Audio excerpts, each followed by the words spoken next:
So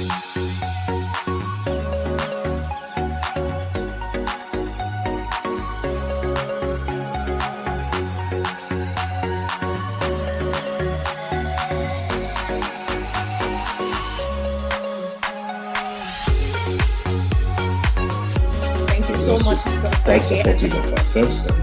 Thank you very much, Karachi.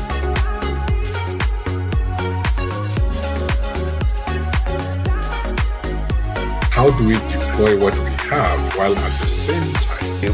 Thank you. Okay.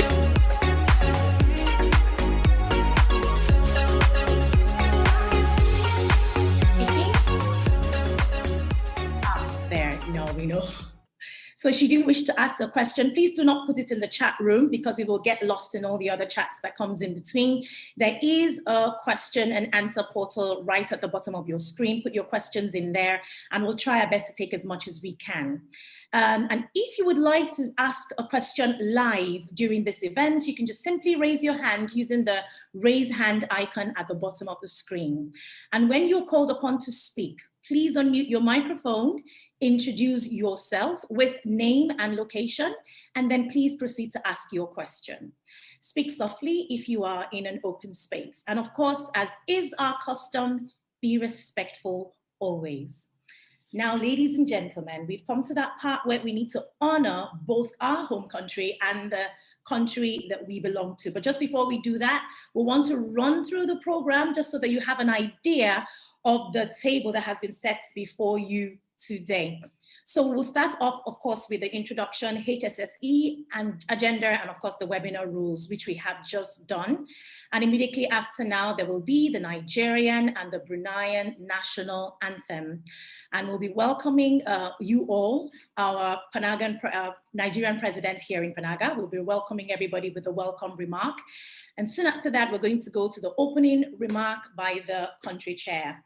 And then we'll have a remark by the Nigerian High Commissioner, followed closely by the introduction of a keynote speaker, whom I've already mentioned today, so I'm sure you all know. And then we have the keynote speech. Then we have an introduction to the panelists. There will be a panel session tonight, and it's quite an interesting, range, interesting people sitting there discussing interesting things. And this is where you can also ask questions, both after the keynote speech and after the panel discussion. Then we will have a remarks by the MD NLNG. Before we go to your questions that you have put in the question and answer chat box, we'll take a picture and then we'll go straight to the vote of thanks. So it's quite a compact program. Please don't go anywhere. I'm sure you will enjoy it. And so now we'll move on to the very next thing, which is the Nigerian and the Bruneian national anthem. If you know the words of the Bruneian national anthem, feel free to sing along. Otherwise, just sit back and enjoy the music. I bet we all know the words of the Nigerian anthem, and so I invite you all to sing along. Immediately after this, I will not be back. We'll go straight into the welcome speech by the Nigerian, the chairman right here in Nigeria, our Panagan Nigerian chairman, which is Mike Ikebudu. First of all, the Nigerian national anthem.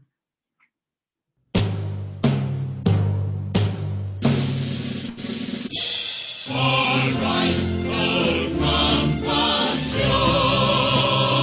Nigerians come again to serve our fatherland with love and strength and faith. The labor of our heroes was joining on in the to serve with heart and mind.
Excellency, the Nigerian High Commissioner to Malaysia and Brunei, Dr. Hajara Ibrahim Salim, the country chair, the share companies in Nigeria, and MD Shell Petroleum Development Company of Nigeria Limited, Mr. Osage Okumbo, the MD of Nigeria LNG, Dr. Philip Michebla, and our keynote speaker for today, 2021 Nigeria Independence Anniversary Celebration NIAC webinar, and former MD of Nigeria LNG, Mr. Babs Omotawa.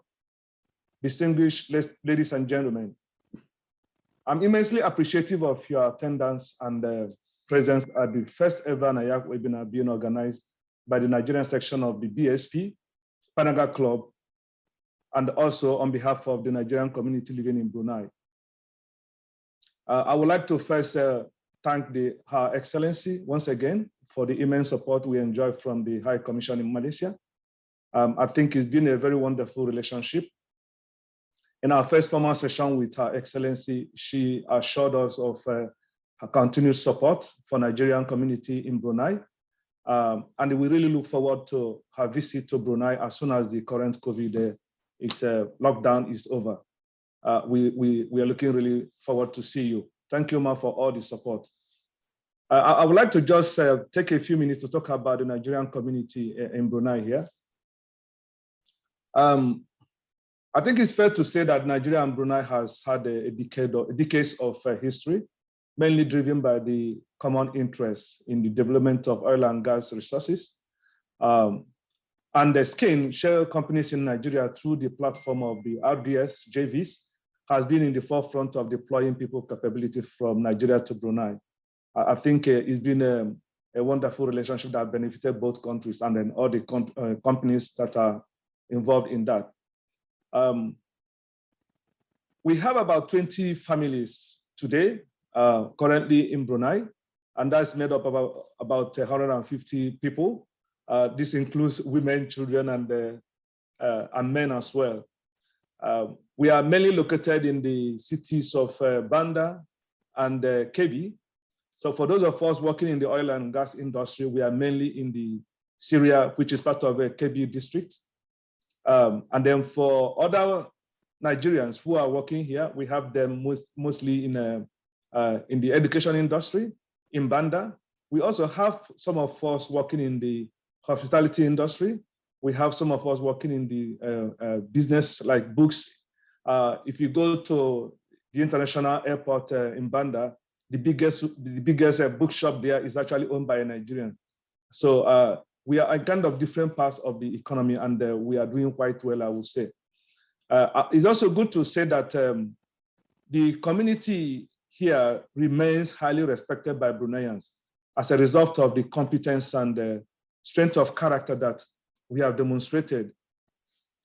And I will say that even within the government circles, the legacy of previous Nigerians who had worked here in the past remains very, very strong in the memory of the government officials. It's good to note that the country chair of share companies in Nigeria, Mr. Osage Okumbo, has worked in Brunei.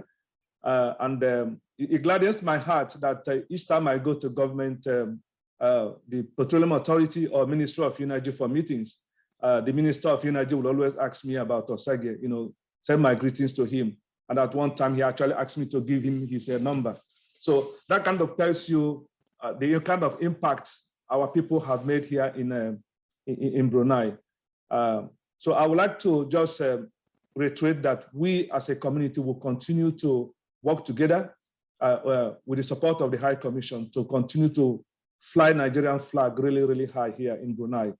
And once again, I would like to welcome every one of you to our webinar today. And I wish us a very, very fruitful deliberation. At this point, I would like to invite the country chair, share companies in Nigeria, Mr. Osage, to give a short opening remark or goodwill message, and also welcome the ambassador. This will be followed by a few remarks and goodwill message from Her Excellency as well. Thank you very much. Your Excellency, the ambassador to the Netherlands with oversight for Brunei, Dr. Hajara Ibrahim Salim, my distinguished chairman of the Nigerian community there, other distinguished panelists, both the current MD of Nigerian LNG and the past MD, my colleagues, ladies and gentlemen, I am quite delighted to be celebrating this Nigeria's 61st independence anniversary with the Nigerian community, the Panaga Club in Brunei.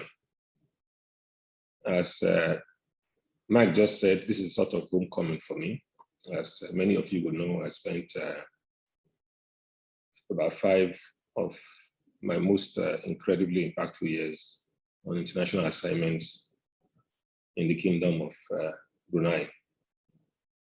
And I still have very fond memories of my stay in Syria and in the Panaga camp. Those were some of my formative years in the company. And those are years that, without a doubt, prepared me for the current role I hold as country chair and MD of SPDC, our country's leading energy company. So I'm very happy to welcome all of you to this 61st anniversary celebrations of our nation, Nigeria. You may be some distance from home, from our country, Nigeria, but your impact and contribution to the development of Nigeria can be felt far and near. And it should be so felt because it is much needed. I heard Mike talk about the big bookshop at the Brunei International Airport. When I was there, apart from a strong Nigerian community in Brunei Shell, some of the best doctors we had at the Geraldton Hospital, top class, world class doctors, were also Nigerian. And I have no doubt that Nigerians continue to play a very important role. And it's of course gladdening that they enjoy a special welcome in Brunei. I certainly remember Dr. Matsuni very fondly as my boss at the time. I'm glad to know that he's now the Minister for Energy in Brunei. He was also quite supportive of ourselves and Nigerians. I do remember indeed when a group from the National Assembly, shortly after we attained independence, returned to democracy in 1999, visited, and Dr. Matsuni, then as the Deputy Managing Director, hosted them to an impressive welcoming ceremony in his house. So he's always been a good friend of Nigeria, and I'm quite pleased to see that he's today the Energy Minister for this great kingdom. I also wish to use this opportunity to both welcome to this event and congratulate Dr. Hajara Ibrahim Salim on her appointment as the High Commissioner to Malaysia, by extension the Kingdom of Brunei. As we all know, she's a consummate public administrator by excellence, having served Nigeria at various levels, including at our National Assembly. Madam High Commissioner, your appointment, which happened at Nigeria and the world battle to contain the impact and spread of COVID-19 pandemic, is a welcome one.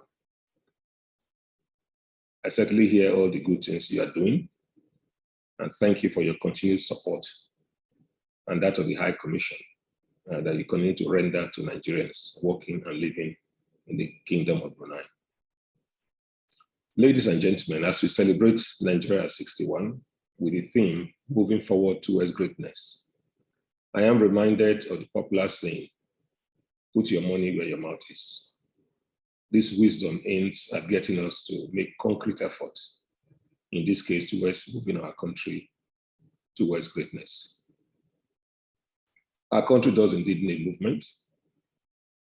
We need to collectively support the government to safeguard lives and property, for investment purposes to preserve the sanctity of our contracts, without which business decisions and investments with longer term value cannot be made. And in so doing, create an environment that is conducive for doing business. course, this creates employment opportunities and revenue for our people. We also need an environment that supports innovation amongst our people, especially the young ones, and enables them to acquire skills and technology that result in strategies that help us to take advantage of global opportunities as they inevitably arise. To be a shame, of course, and a big waste if as a country we do not utilize these times to set our economy on foundations that have proven over time in other nations to be the fulcrum of economic and social advancement. Despite these known challenges, however, I believe that one of the most impactful resources Nigeria has, as we all agree, are its people. As a company, this has remained very clear to us, and we have been unwavering in our support in the development of talented Nigerians, particularly in our industry. Our companies here, with the SPDC JV and the deep offshore companies, NEPCO, through the years have offered thousands of Nigerian children, mainly from poor families across both the Delta and the rest of your country, the opportunity to achieve quality education at no cost to them. These children grow up and in turn pay it forward for our country. Always remain extremely proud when I run into some of the brightest brains in the country who tell me that they were products of the Shell Scholarship Program. So despite the challenges our country is facing presently, I'm keeping hope alive, as I know you all are, in the great potential of the Nigerian people, both at home and in diaspora, like yourselves in Brunei, to turn things around for our country. The topic for today's webinar, which focuses on Nigerian oil and gas industry and the energy transition conundrum, is one that is at front burner of energy conversations, both in Nigeria and globally.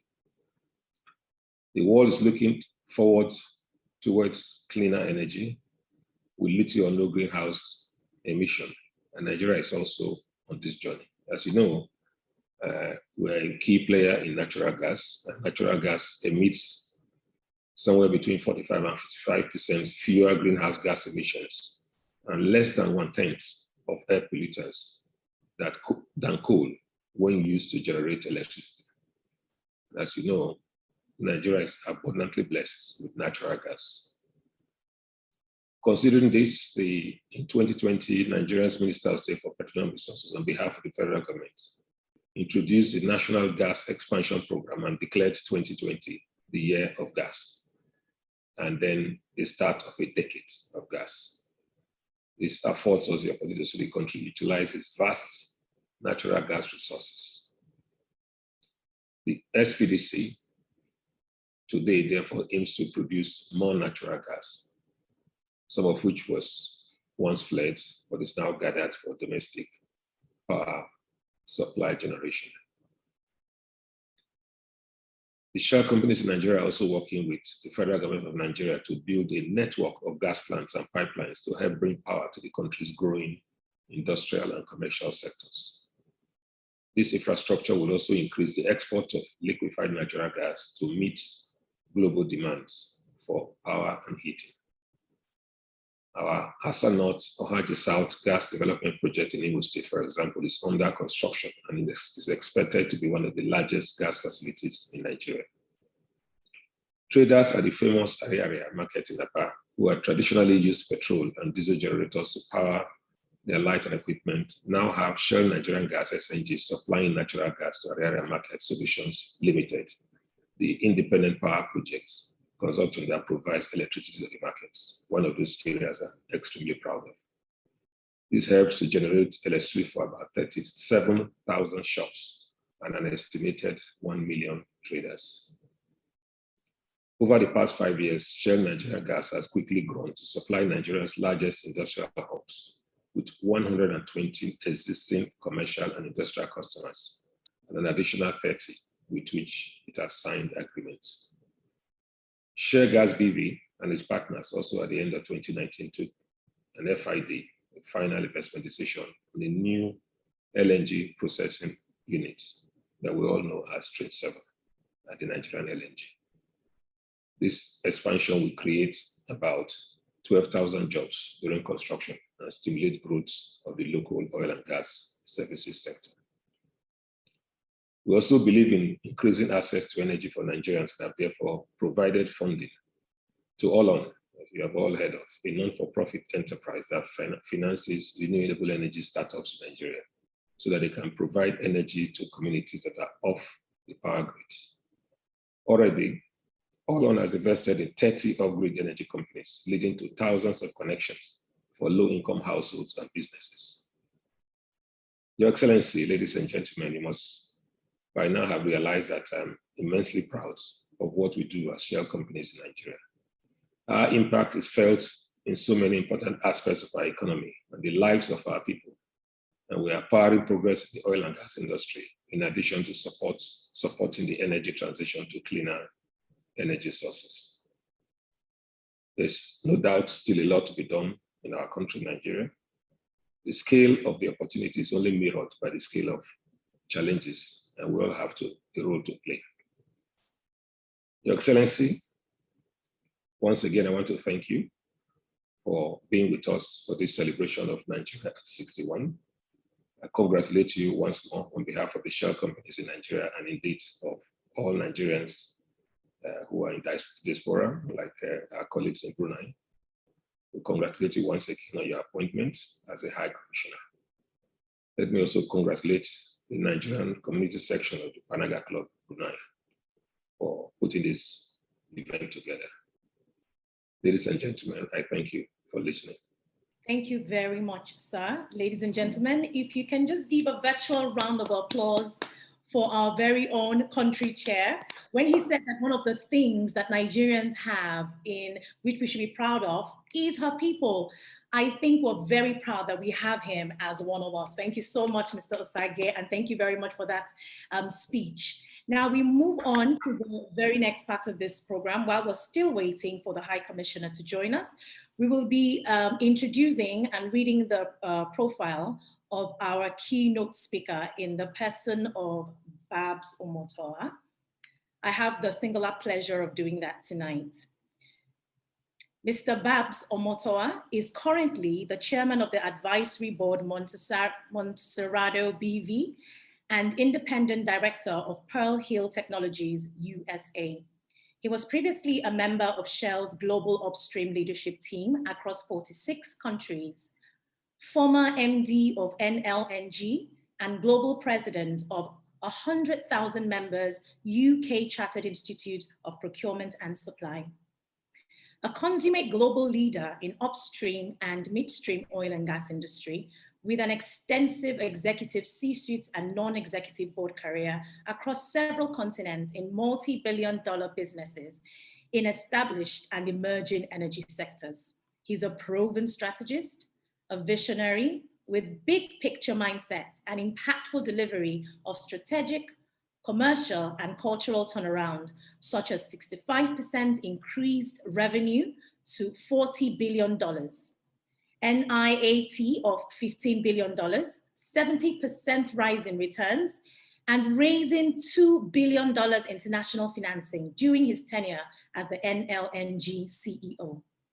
A nationalist with a development mindset, including building engineering laboratory in 6 Nigerian universities, the 25-year Bonny development plan with a 75 billion naira commitment, the Bonny-Bodo Road completion with 60 billion naira support, leveraging construction of 6 ships to train 600 Nigerians and export made in Nigeria goods, just to mention but a few. His core values remain integrity, courage, and reliability. He is married, ladies and gentlemen, and he's a proud father of 3 children. Please, can you all join me tonight as we make welcome our keynote speaker, Mr. Babs Omotoa. Thank you very much, Karachi. I hope you can hear me. Yes, we can hear you loud and clear, sir. All right. Your Excellency, the High Commissioner, Dr. Ibrahim Salim, and the distinguished panelists, including the country chair of Shell in Nigeria, Osagi Okumbo, as well as the new managing director for Nigeria LNG, Philip, and also the Panaga Club and Nigerians in Brunei, distinguished ladies and gentlemen. It's indeed a pleasure for me to join in the 61st independence celebration, and especially with the Brunei family. In my last job in Shell, Brunei was one of the last countries that I visited before I took a retirement from Shell. So I have extremely fond memories of Brunei. I will be talking on the topic of the celebration in terms of Nigeria, oil and gas, and the energy transition.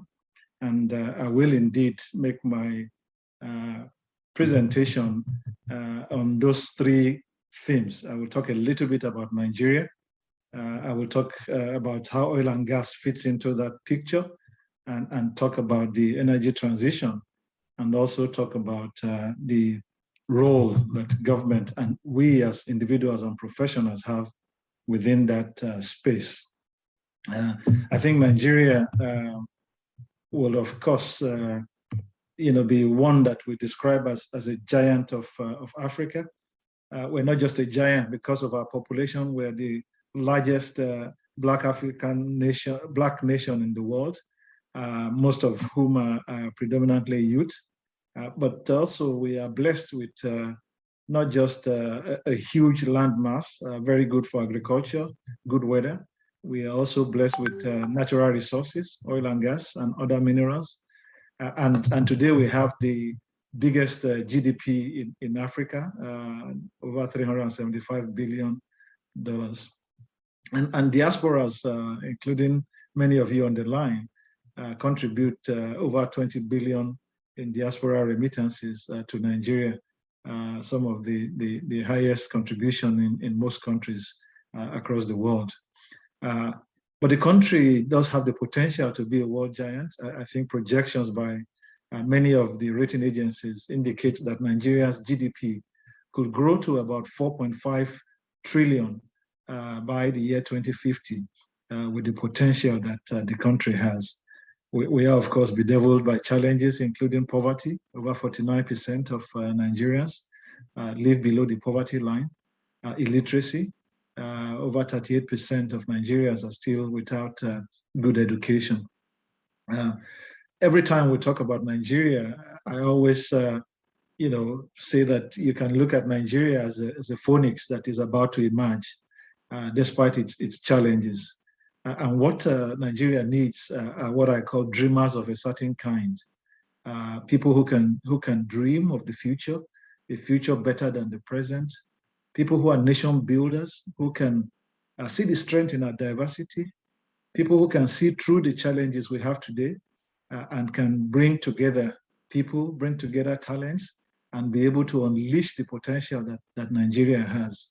And when we talk about Nigeria and through the presentations that we make, I will hope you would put that in mind and think about yourself in those contexts. How can you be a dreamer of that certain kind? How can you be a nation builder? How can you pull talents together and make a difference in areas that you can talk about?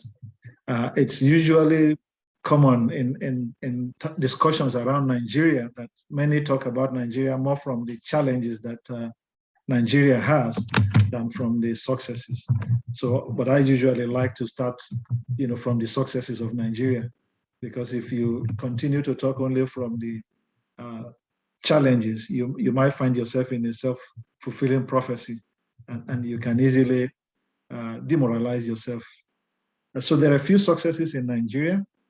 I think, of course, I will start by mentioning the Nigeria LNG, of course, when I talk about industries and successes. It's the largest industrial plant in sub-Saharan Africa, the fourth largest global LNG in the world. It's been producing for over 21 years with significant world-class performance And I think it's a pride to Nigeria. It shows what Nigeria is capable of doing when we get all our acts together. But you also have the largest refineries being built by Dangote Refinery, and the cement industry in Nigeria is really leading in Africa and continuing to have footprints in other African countries. When you look at digital, we're really growing. We have now IPOs that are topping over $1 billion with FlutterWave, and some of our banks are the biggest in Africa and also have footprints across Africa. Our telecoms is again the biggest in Africa, over 100 million lines, and is enabling significant e-commerce across the country. And we're starting to see real growth in our services across the country, and the contribution of services has been enabled by telecom. So many small businesses, MSEs, SMEs are growing based on these capabilities that we have in the country. Our infrastructure are starting to see some attention. The rail lines from Abuja to Kaduna, Lagos, Ibadan, the Warri-Takwe lines are starting to make a difference. We're seeing some construction on roads, Second Niger Bridge. We're seeing marine capabilities improved with the deep blue interagency security. And when you look at the entertainment industry, we are leading in Africa, not just in the cinema of Nollywood, but in the music industry as well.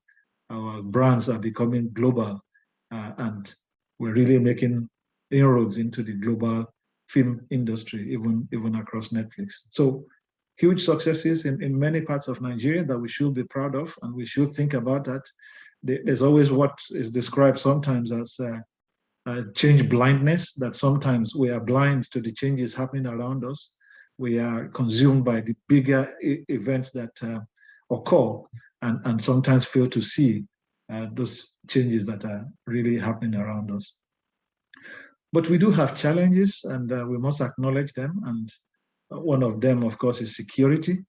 I think this is one that has bedeviled Nigeria in the last decade or so. We are now ranked among the top 3 in terms of terrorism, with Boko Haram really impacting our Northeast. We also have issues of kidnapping, of banditry that's affecting movement across the country, impacting the confidence of investors, and the ease of doing business in the country is being affected by the challenges. All of this is impacting development, and sadly also diverting expenditure that should have gone into education, into health, into infrastructure is being diverted to fight this war. We must give a lot of recognition and appreciation to our men in uniform who have continued to confront this challenge that's a bit new for conventional warfare. This is unconventional warfare, and many of them have sacrificed their lives so that we can all be safe. So we do owe a lot of appreciation to our men in uniform for the work they are doing. And hopefully we will all overcome these challenges as we work together in the country. We also do have other challenges. Infrastructure is another challenge that we have as a country. In power, most of us are aware that our distribution is below 5 gigawatts a day, and the demand in the country probably exceeds 15 gigawatts, and most of that are being generated from individual power generation. There is some work ongoing by Siemens with the Nigerian government and the German government, and hopefully we start to see some progress over time in this key sector. On roads, we also have huge challenges, dilapidated roads, and also efforts ongoing in constructing some road projects across the country. Same for rail. We're also seeing some progress. But these challenges, I think, provide what Moody describes as 3 trillion gap in our opportunities as a country, and an attention and focus to addressing these challenges will indeed help the country to leapfrog. So indeed, another challenge for the country. And I think another challenge you can think about in terms of the country is also in a budget challenge, a financial challenge. If you look at our budgets over the last few years, you will realize that we do have significant deficits in our budget. Revenue has not met up with our expenditure growth. And every year in the last 5 years, we have continued to need to borrow to be able to fund our budget. And this has meant that we are now starting to spend more than 90% of our revenue to service debt, and which means that we continue to have to borrow to be able to execute capital projects and to be able to even meet some of our debt repayment as we go along. This remains a big challenge for the government, and is impacted, of course, both with the oil price when it's down as it was in recent times, but also the fact that, as you see in the next slide on our trade balances, we are also not exporting enough to be able to earn revenue and foreign exchange adequate to meet our demand. Our net trade balances are deficits, and we are importing more than we are exporting. And no wonder you see the challenges we see on our exchange rates because of the pressure that is coming from this imbalance. What is of bigger challenge is, of course, that we are exporting largely raw materials, such as crude oil, and we're importing largely finished products. This in itself creates a gap that we have an opportunity to add more in-country value to our raw materials, and opportunities in our to grow our medium and small scale enterprises, to create wealth, to create jobs, and to reduce the forex demand as another area. And so when you look at these challenges, you can also look at them from our GDP. So what does that mean in terms of GDP? And that's where we start to come into the oil and gas industry.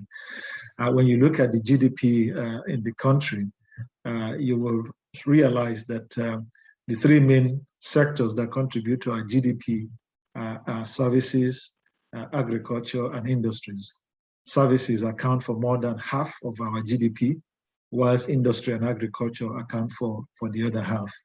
But when you look at the contribution of the oil and gas industry to the GDP, whilst the oil and gas contributes more than 80% of forex and 55% of revenue, you actually see that our contribution to GDP from oil and gas is less than 10%. And also the industries in the GDP that should have been enabled by the oil and gas is only contributing 23% of GDP, which highlights that we, as an industry, we have not leveraged the spend, the income, and the capacity that the industry have. We have not leveraged it enough to create industries and create jobs. And this is definitely an area that we really need to do a lot more about. So, that takes us then into the oil industry. So what's the situation in the oil industry? Why do we have this situation whereby we huge revenue and a huge forex, and yet we are not contributing significantly to enable the growth of the country in terms of GDP? We are not enabling industries to grow. Our profile of the oil and gas industry shows that we're in the top 10 of the world's oil and gas reserves. When you look in the oil side, we have over 37 billion barrels reserves. And in the gas side, we have more than 200 TCF proven gas reserves, and we have over 600 TCF unproven gas reserves. So we are a country that's been blessed with oil and gas, and we have had the opportunity to be able to earn revenue. As I mentioned, oil prices have fluctuated over time, and this in itself has affected our contribution in terms of revenue. There are years in which we contribute quite a lot when the oil price is high, and there are periods where we don't contribute enough. But I think the bigger challenge for us as an industry is how well we leverage the oil and gas industry to create value in terms of in-country value, in terms of in-country capacity, in terms of enabling other industries to grow, because we are not a big employer of people, but if we enable other industries that support our operation be it steel, engineering, construction, those capacities in country, manufacturing of goods and provision of services, we will be able to make a difference in the country much more than we are making today. So what has been the the story in oil, gas, and upstream, midstream, and downstream? I think in the upstream, of course, we discovered oil since the 50s, with Olebiri being one of the first places we started producing commercially, and we've grown production from those early days to periods around the 2004 era, where we were producing over 2.5 million barrels a day. Unfortunately, today we produce probably in the region of 1.6 million barrels a day. Despite that, our aspiration as a country is to have been producing 4 million barrels a day. And we do have the Nigerian Content Act that was passed in 2010, and a lot of effort going to develop indigenous companies in the oil and gas sector. And we're seeing more of those indigenous companies taking possession of several assets, and the IOC is gradually exiting. I think we've had announcements even from Shell that they might be exiting from the onshore SPDC side of the business, whilst continuing, of course, to still be in the offshore side of the business and investments in NLNG. But the entrance of the indigenous also come at a time when we are challenged, especially with the energy transition. So again, we're punching below our weight in terms of what we should have been producing from oil, and we have not reached our potential. If you look at midstream, not only have we not done enough in terms of the LNG, we had started LNG in 1989, and production started in 1999. We should have had Train 7 many years ago, but thank God it's now in progress, and I'm sure Philip will be excited to have the opportunity to take this further and hopefully be able to drive even for more projects, Train 8, 9, 10, 11, 12. The dream of the founders of LNG and NLNG was to have 12 trains, and hopefully we'll still continue to make progress. But other projects like LNG Brass have not made the kind of progress we would have wished they had made. So we're still today at 6 trains, 23 million tons. The 7th will take us to over 30 million tons. But the aspiration, as I mentioned, was to have had 12 trains, 50 million tons. So again, we're punching way below our weight.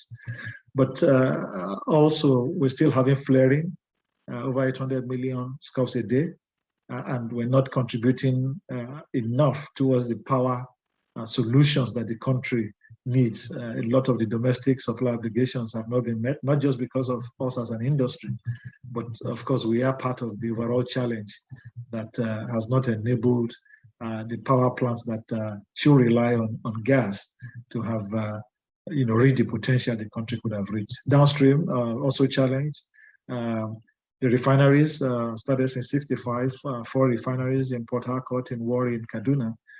Sadly, in the last few years, many of the refineries, if not all, have not been able to produce any significant volumes of produced products. And as a result, over 90% of petroleum products are imported, and the government is spending probably 2 trillion naira every year in subsidies for a country that has a huge deficit in our budget between revenue and expenditure.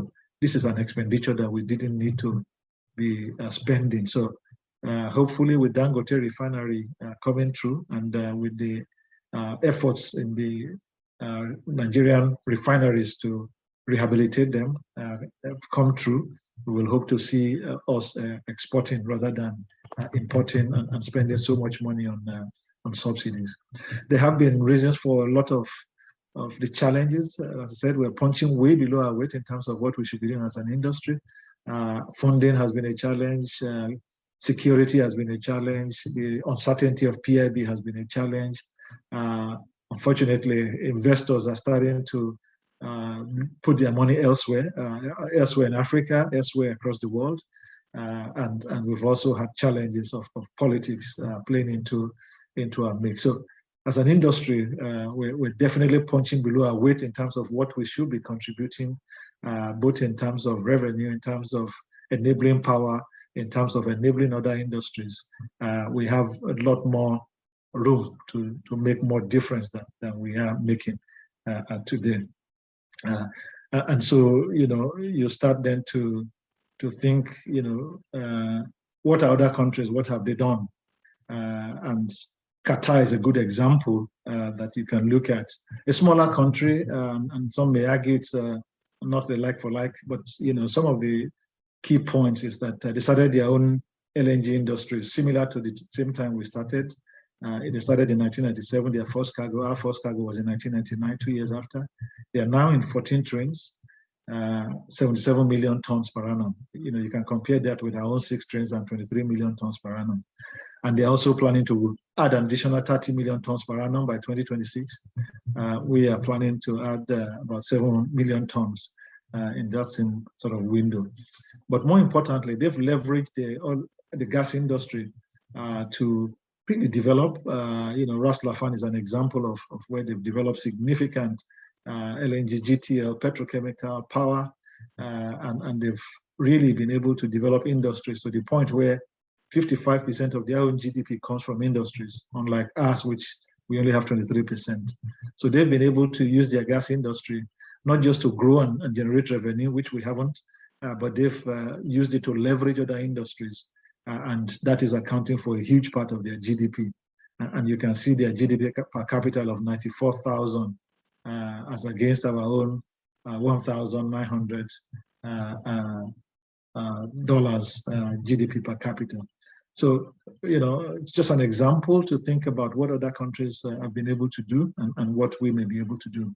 The challenge, of course, for us, I think, is as you think through this conundrum in terms of our industry, is also that the energy transition is happening at the same time, which means that oil and gas is not the favorite. The world is working hard towards the energy transition, and there's a lot of effort to move away from hydrocarbons, be it coal, be it oil and gas. Of course, gas is a transition fuel, as we all know, but I think the challenge is that we will see lower oil demand from developed countries going forward. There will still be demand for gas over the years to come, but the oil demand will grow less and less, and alternatives will grow in developed world countries. Many of them have set net zero dates, 2040, for example, in the EU, and I think China just set its own net zero as well, I think 2060. So countries are setting dates for which they hope to not have energy emissions in their economy. I don't necessarily think this means that there should be no oil or gas. I think our challenge as an industry is how do we produce oil and gas without emitting CO2? That, I think, is a challenge. CCS has been one of the options we've looked at, but I think we can make oil and gas not just be a transition fuel. We can make it part of the solution if we can find solutions to removing CO2. So oil and gas are not the problem, it's the emissions that are the problem. But the developing countries are then reducing their investments in hydrocarbon. So many banks, many international banks, many countries are not putting money again in hydrocarbons. I think the report from the IAE recently said that the world can move to net zero without any more investment in hydrocarbon. So you're really seeing a movement that is really challenging any investments going into hydrocarbon, which is a big challenge for us in developing countries because, of course, whilst it is true that we may not be able to export more oil, especially in the future, if we do not find solutions such as CCS, but we will still use oil for a lot of domestic use for many decades to come. So, still no doubt that our own infrastructure are not yet built to support some of the new energies. And as a result, we will still need oil and gas for a lot of years to come.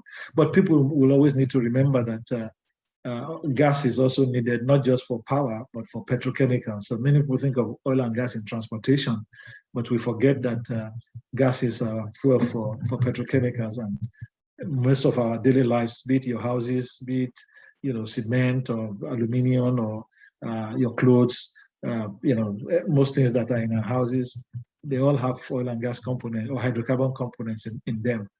So there's still many, many years for oil and gas, and we developing nations need to continue to do that. But we will require investment, and our challenge is that if the Western world are not investing in hydrocarbons, how do we raise those capital to be able to, drive new energies, drive our oil and gas going forward? Clearly, we have just passed the PIB, an excellent achievement for this administration. It's a bill that has been in the works for over 21 years. So it's excellent to see that we finally passed the PIB, which will provide some certainty and has some incentives to really help move the industry forward.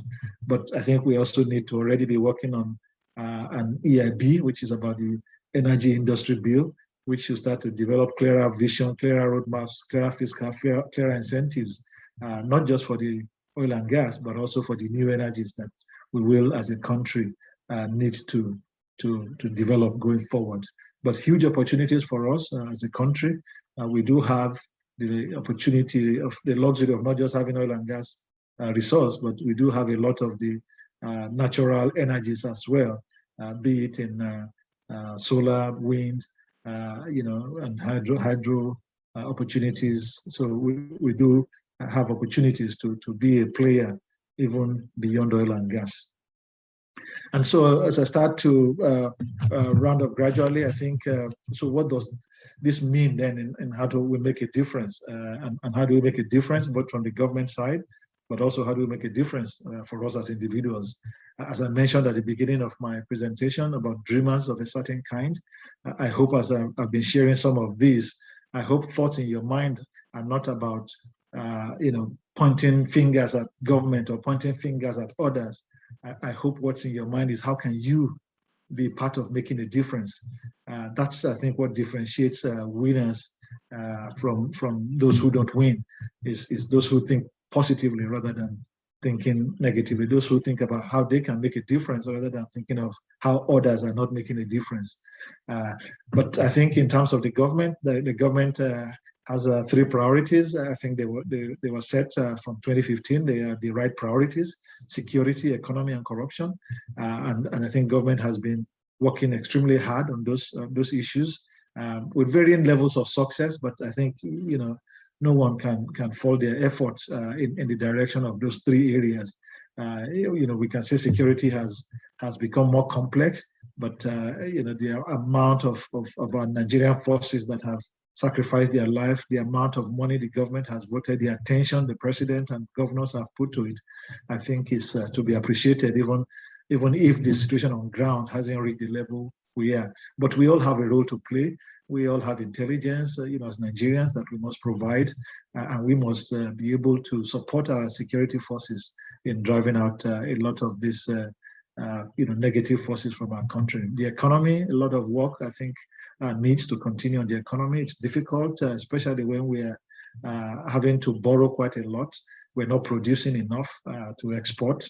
And as a result, our exchange rate, I think, has fluctuated for many, many years. I think, by 1999, Naira was exchanging for only 22 Naira.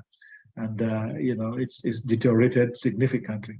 But that's mainly because we're not producing as much as we can. And that's leading to a lot of challenges. So, focus by the government on those 3 priorities, I think, are the right ones. And progress, I think, is being made. Attracting foreign investment, I think, is very important, not just to close the gap in our trade imbalances, but to be able to enable us to really develop our GDP, to create more employment opportunities, to drive businesses and industries in the country. We really need to have foreign investments. And as I mentioned, the EIB will be important going forward. So I think, diversification from oil and gas, fast tracking our efforts in security and infrastructure improving our human capacity, I think, is very important. We are in a fourth industrial revolution already, where digital is playing a bigger role, and where knowledge is a lot different from what it used to be historically, and the ability to connect data to bring new insights and to use different tools in the digital age, artificial intelligence, robotics, to be able to really fast track our development, I think creates a huge opportunity. When I think of what digital brings, I remember also what telecommunication brought for us in Nigeria.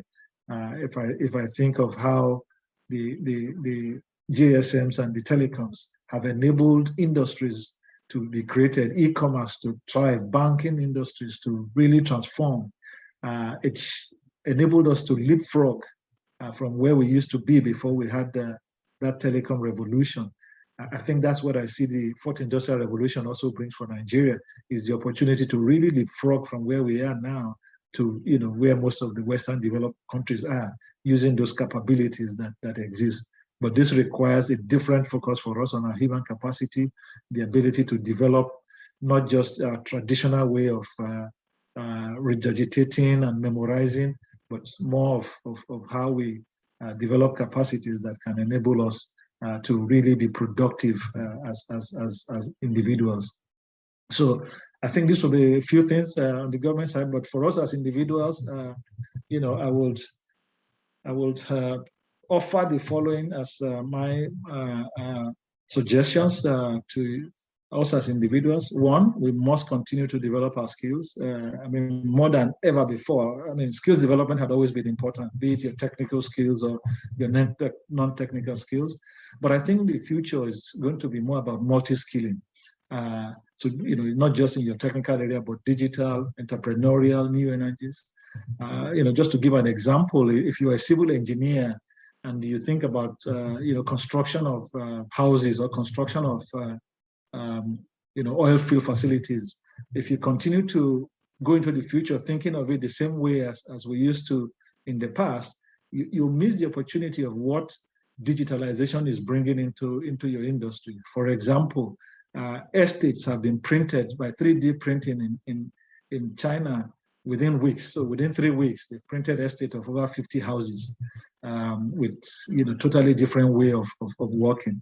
And as a result, you can see as this develops that civil engineering will be totally different from what it was in the past. It wouldn't be about the way we look at construction. It will be in a different way. If you're a medical doctor, medicine is totally different now with artificial intelligence. Robots are able to do operations even much better than human beings can do.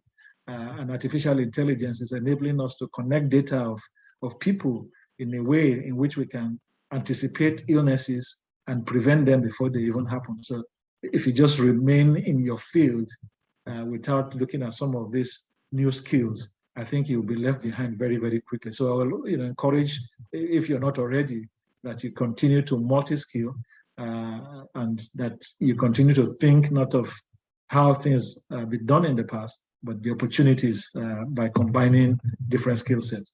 We have to be actively involved, I think, not just in private sector, but also in the public sector. I think many of us shy away from any involvement in public sector, but we miss the point that the public sector is what develops the country a lot more than the private sector. And so how do we contribute? So you might say, I'm not in the public service employment, but even if you think about bills being passed in the National Assembly, there's always opportunity for public hearing. There's opportunities to submit proposals. How much of that are we doing? And can you do more in terms of articulating in your own area what you see as best practices? Some of you in Brunei or in other parts of the world, you see best practices in some areas. How do you put that together, analyze our situation in the country, develop a roadmap, and be able to make these sort of suggestions to public sector players so they may look at it and see whether we can leapfrog. I would also say you need to think of yourself as the change. Sometimes we're always thinking about other people as the change, but I ask, in your own community, in your own area of influence, how can you be part of the change process? How can you be driving the change? If we can all be the change that we're looking for in the country, if we can be that change in our own community, if we can be that change in the area of our influence, I think the country will already be in a much, much better place. Many a times we point to people in government and we talk about them not having developed their area. We talk about them in terms of corruption. I think we must always ask ourselves, how have we done in our own area? Are we much better? Are we a good example? And I think, when you think about things like leveraging the industry that I described earlier, how have you used the area in which you manage? How have you used that to help society to develop? How have you used your influence to bring foreign investments into Nigeria, to develop capacity in the country, and to be able to help the country grow? Don't think about it just of what government will do. Think about it also about what can you do and make a difference. But I also think we need a positive mindset as a country. In many conversations with Nigeria, we quickly move into all the negatives. Security is a problem, infrastructure is a problem. We all discuss the negatives in such a way that we become underwhelmed ourselves. If we're so negative and discuss issues so negatively, why will anyone want to invest in your country? And we need to always remember that it is the way you talk about your own country that other people will look at it. I'm not saying the challenges are not there, but talk about also the successes, talk about the positives, have more of the vision of what is possible, have more of examples of what has been done, despite all the challenges. And if we can build an NLNG in Nigeria, run it to be world class, what says we cannot do much more? If we can have a telecoms industry that is competing with everywhere in the world, our social media is probably as good as it gets. Our music industry, on and on. You can talk about a lot more positive. So my encouragement will be keep thinking of Nigeria in a positive mindset, attract people to want to come to Nigeria, and describe the challenges as things we are working through, and that we will overcome all these challenges and be a country of greatness. But also, make sure you share your experiences, share your learnings. You are coaches, you are mentors, and if you're not already mentoring others, you need to think about mentoring others. Anyone on this call, the fact that you are educated, that you have ability to connect to the internet, means that you're in the top 10% of Nigerians. So 90% of Nigerians can learn a lot from you. So how many people are you mentoring? Not just in your company, not just in your industry. How many people are you mentoring, coaching in the wider society? So to round up, as I mentioned, our country, huge progress in many, many areas that we should be proud of. Some challenges that we're still working through, and we all must continue to work through. The oil and gas industry has made a big contribution to the country in terms of revenues and forex over the years, and still huge opportunities to even do more in those areas. But we have not leveraged the industry well enough to develop other industries, to develop other capabilities in the country. And we must look for those opportunities to do more and contribute more GDP. And more importantly, we as individuals need to think of ourselves as nation builders. We need to think of ourselves in terms of how can we make a difference. And we need to continue to then develop our skills and be actively involved to be able to make a difference. I wish you all a successful celebration of this 61st anniversary. I'm a proud Nigerian, and I'm very, very optimistic that our country will reach its greatness. The 4 trillion GDP expectations that have been identified, we will get there.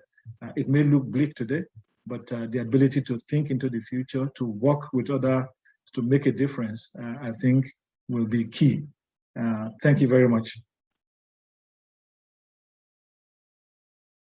My name is Ismail Usman. I'm supposed to moderate the question and answer session for this event. Before I go further, I just want to announce that we have welcomed Her Excellency Dr. Hajara Ibrahim Salim, the High Commissioner to Malaysia with concurrent accreditation to Brunei Dar es Salaam. You're welcome, ma. I think we'll first take a few questions for Babs, and then after that, we'll go to Her Excellency to give a remark. So Babs, thank you very much for what I think is a very wide and in-depth analysis of Nigerian current situation. I just noted a few things down while you're talking, and I won't repeat the speech, but I just like to highlight that You mentioned important areas around the challenges Nigeria faced. I think you also mentioned successes, which I think is really quite important. The progress we have made in terms of the NLNG expansion. You talk about the Dangote refinery as world-class investment in Nigeria. And I think towards the end, you also talk about the technology. You mentioned artificial intelligence, which I also think is really quite key for us to leverage all the incredible human talent that we have in the country. And then you also finally talk about what we can do as professionals to be able to help that view. I have a few questions here, but let me just start by what I think is a very simple one. A certain individual has been trying to get a comment around what are the employment opportunities for youths, and especially going into the energy transition. How do you see that really opening up a new opportunity for wider youth and indeed most Nigerians' employment? I don't know if you can answer that question first. Thank you, Babs. Thank you, Ismail. And, coincidentally, I will be speaking at as a convocation of one of the Nigerian universities in the next 2 months. And this is one of the topics I will be touching on. I think, youths will have to think of employment in a different way than it used to be in the past. I think the world is changing significantly with the fourth industrial revolution. And I think, many of the traditional jobs that we have today will be taken over by a lot of, automation, robotics, artificial intelligence, be it in transportation, autonomous driving, be it in medicine. Like I said, operations are being done by robots. So, traditionally, what you consider as employment, I think you need to start to think of it more in terms of how will you be an entrepreneur yourself. I think the future will be more about entrepreneurs in the future, less about people looking for traditional jobs. An entrepreneur comes in different shapes and forms. Of course, some of it is about skills that you develop for specific things. You can look at skills that will be needed for the fourth industrial revolution. Everything from things like web content development, artificial intelligence, software developer, a lot of those new areas will be where new jobs will come from. Even if you think of the oil and gas industry, there will be less jobs in the future, not just because of the energy transition, but I think because of what technology will bring. And so, you need to think of new skill set, which is why I talked about the new multi-skilling. You need to think of those new skill sets that you have to have, because those will be where employment will be in the future. But more importantly, I will ask that people need to think more of being an entrepreneur and think about creating jobs yourself. I remember the example of the 2 young boys who finished from Babcock University 5 years ago, developed an e-payment system on their own. And today they've sold that company for $200 million within 5 years. That's what the global reach and the potential exists for young people, but you have to think differently. Thank you. Thank you very much, Babs. So there is another one here. There seems to be some kind of efforts around what we need to do for any transition, but there seems to be let's say some view still that Nigeria has massive oil and gas reserves, and probably it's too early to talk about technologies around energy transition. Maybe you can comment on this. It's indeed both. So I think it's not one or the other. I think we do have, as I mentioned earlier, we do have oil and gas, huge reserves, and we will need it for a number of years to come. Even most of the countries that talk about net zero, they give dates like 2040, but in most scenarios of oil companies, they still see oil and gas till 2070. But I think even for developing nations, even when the developed countries may have moved earlier, developing countries will still take some time, just because to change the infrastructure, it's not easy to change the energy system.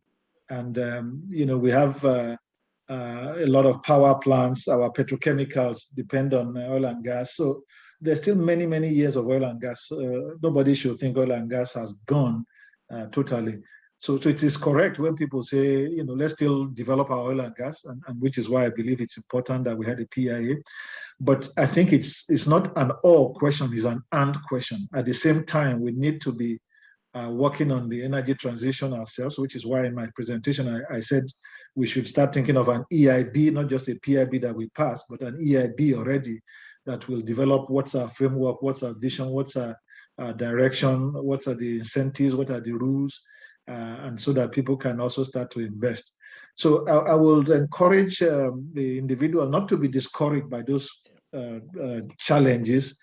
Change always comes with challenge, but you should understand that the pushback was correct. We will still need to develop oil and gas for many, many years to come. But how do we start to create capabilities on the new energy side so that we are not left behind and that we also take opportunities that we have. God has blessed us with a lot of those opportunities as well, and we can create jobs, create other opportunities from there. But I think a lot more effort on the development of the EIB to provide the framework, the fiscals, I think is what will be important. And this is a message that I think I'm working also with many others to make sure that the National Assembly can start to, and the government can start to think in that direction as well. Thank you, sir. So I just have two more in view of time. I mean, the other ones we can compile them, maybe send them to you later on, and then you can give us some response via email. So let me take this one. So if you can share why, in your view, projects like BRAS and OK LNG didn't actually pick up compared to, say, the NLNG, for instance, and what really can we learn from it? I think firstly, of course, because NLNG has already 6 trains, has an existing infrastructure, has an operation that is ongoing, it's a brownfield. So any additional development is much easier because it's like adding an extension to your house. It's easier to do that than to start a brand new project. So I think that's the first thing to say. And I think the economics of NLNG always will be probably more superior just because, as I said, it's a brownfield, is leveraging on an existing infrastructure. I think BRAS and OKLNG have various challenges. I will not tell you that I'm an expert in their projects, but I know, for example, that issues such as technology, the technologies that were considered at some point in BRAS was a bit expensive. Even the technical partner had to leave at some point. And there were challenges even with the location in terms of the export capabilities through the sea. It's not as friendly as Brunei is. Brunei is very friendly in terms of sea access. So there are a lot of factors that play into it, and some of that makes the economics much more challenging. Not that you can't solve it, but it's much more challenging. I think, like you saw in Qatar, maximizing your location that is best for such a facility is one of your best strengths. So I think LNG should be grown into a 12-train LNG plant and become a center for LNG. Whilst for locations such as BRAS, I think already a new thought has gone into moving petrochemicals, moving other type of industries there that are more inward looking, not export facing. So, I can only say that we have various reasons for why they are challenged, but I can tell you very clearly that NLNG has the luxury of being an existing infrastructure, and so it's easy to build on and add more to it.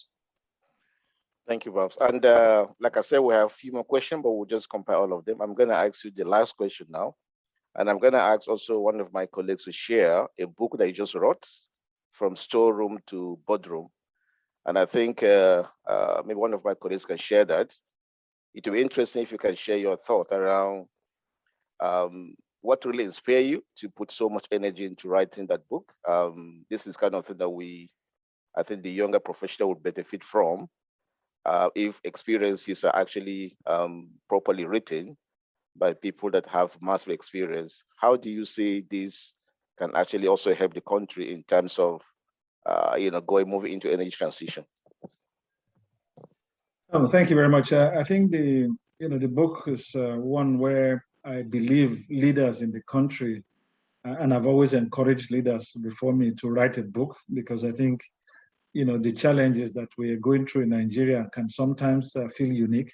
And I think many leadership books in the world are written with a very, developed country mindset, and do not probably reveal some of the challenges we face in Nigeria.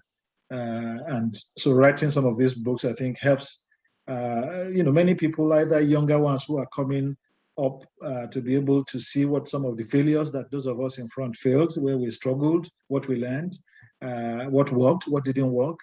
And also, can enable even people wanting to come into the country to see what it might take to succeed in the country. So this also provided me an opportunity to provide, mentoring and coaching opportunity, because many of it is about lessons that I learned on projects that I worked on failures that I had, and what were some of the lessons that I learned. And many people who have read the book have also taken some of those lessons, and there were lessons at various stages. Some of the lessons were about developmental activities that I worked on. How did I go through them? What were the challenges? So when I talk about leverage the industry to enable the country, one of the ones I worked on with other colleagues in Shell was to create a helicopter capacity in the country. And we were able to work together, identify a potential local who didn't have all that it takes, but we're working with them and getting Shell support to provide them funding, enable them today to become a helicopter company that supports not just Shell, but other IOCs in the country, and also even IOCs outside the country.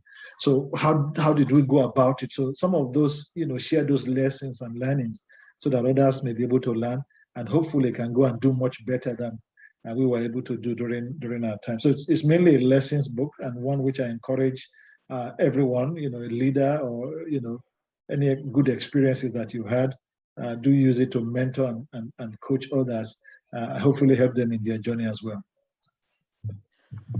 Thank you very, very much, Babs. I think it's been a marvelous time having you with us. We really appreciate the time you have taken.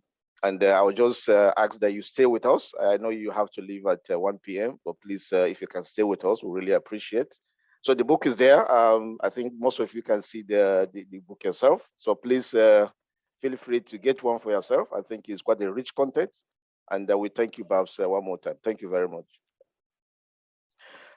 We'll just move on to the next item, which is basically a remark from Your Excellency. Before we invite Your Excellency, I would like to just read the profile of Your Excellency, Dr. Hajira Ibrahim Salim.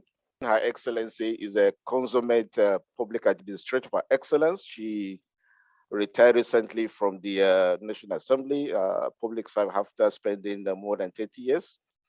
Before then, she has been head of Gombe State House Assembly, where she was recognized for her exemplary service and leadership capabilities. Since Your Excellency retired, she has not really retired. She has not rested. She has also been very active in the political landscape of the country. She is a public leader. She's actually been invited by a community contest more than twice in Gombe Central Senatorial District. And she has very competently served in some of the political associations of the current political system. Your Excellency has also been well-traveled and also taken her education and awards from many countries, both local and international. She had a PhD in 2016 from St. Clements University. I'm also really proud to say that Her Excellency is also very passionate about the plight of orphans. She has a foundation dedicated because of orphans in Nigeria. And in recognition for that service, she has recently been conferred with a traditional title of Madafa of Kaltungo by Kaltungo. So you're welcome, Ma, and it's really glad to have you, Ma. So what we want from Your Excellency is just a brief remark on what you have seen so far in this audience. And I think before you join our leader, the country chair of Shell Company Nigeria, Mr. Osage, also made a speech where he actually also welcomed you to Malaysia. So maybe you can just take a few minutes to respond to that remark and also give us a good message. Thank you, ma'am. The chairman, the chairman of Nigerian community in Brunei. I'm MD Nigerian Liquefied Natural Gas. Country chairman Shell Company in Nigeria. Colleagues from the High Commission who are here with me, Kuala Lumpur, distinguished ladies and gentlemen. It is my honor and privilege to address today's occasion, celebrating Nigeria's 61st independence anniversary. I'm particularly happy that our compatriots in Brunei are once again in the forefront of lifting Nigeria to the next level. Indeed, the subject matter of today's discussion, Nigerian oil and gas industry and energy transition, Conundrum, is currently at the center of the federal government's drive to transform the national economy. Ladies and gentlemen, you may recall that the president, on the 16th of August 2021, signed the PIB bill, that's the Petroleum Industry Bill, into law. The PIB Act now, which is an act, as well as Nigerian Gas Initiative, will help transform Nigeria into a gas-based industrialization nation. The PIA will also create a better managed petroleum industry with more value addition for both investors and Nigerians alike. The president has also approved a steering committee to oversee the process of implementation of the PIA. May I at this juncture also quote the vice president. He said, the gas initiative of the federal government include the drive to encourage investment in gas production and optimize the nation's enormous gas potentials. The launch of the PIA converges into a launch of the year 2020 to year 2030 as the decade of gas development for Nigeria, a follow-up in a highly successful initiative of the year 2020 of the year of gas. Mr. Chairman, distinguished ladies and gentlemen, Nigerian National Gas Expansion Program was launched with focus on distributing natural gas and liquefied petroleum gas across gas stations operated by Nigerian NNPC. Perhaps today we will be saying NNPC Limited.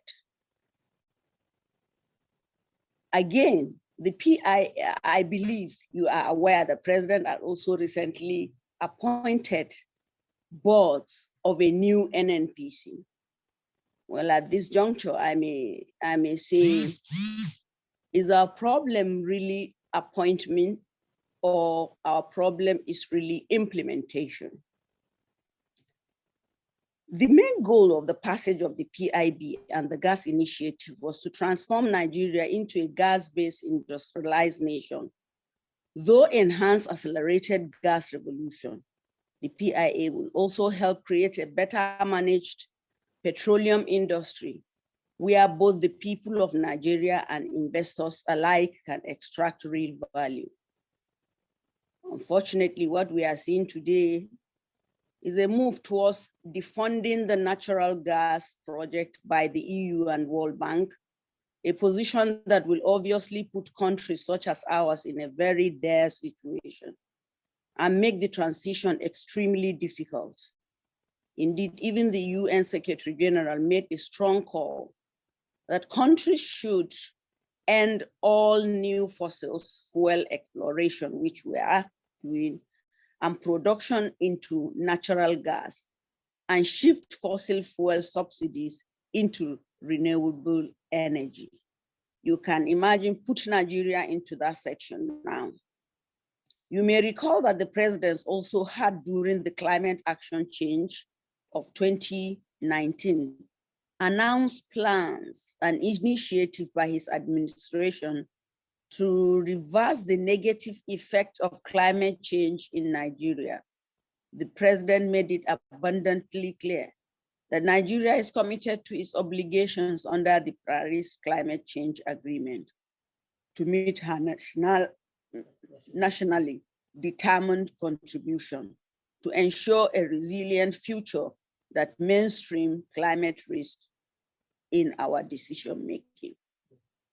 You can wonder, those who are in the Niger Delta area, you can see the advantage and the disadvantage of a commodity like petroleum.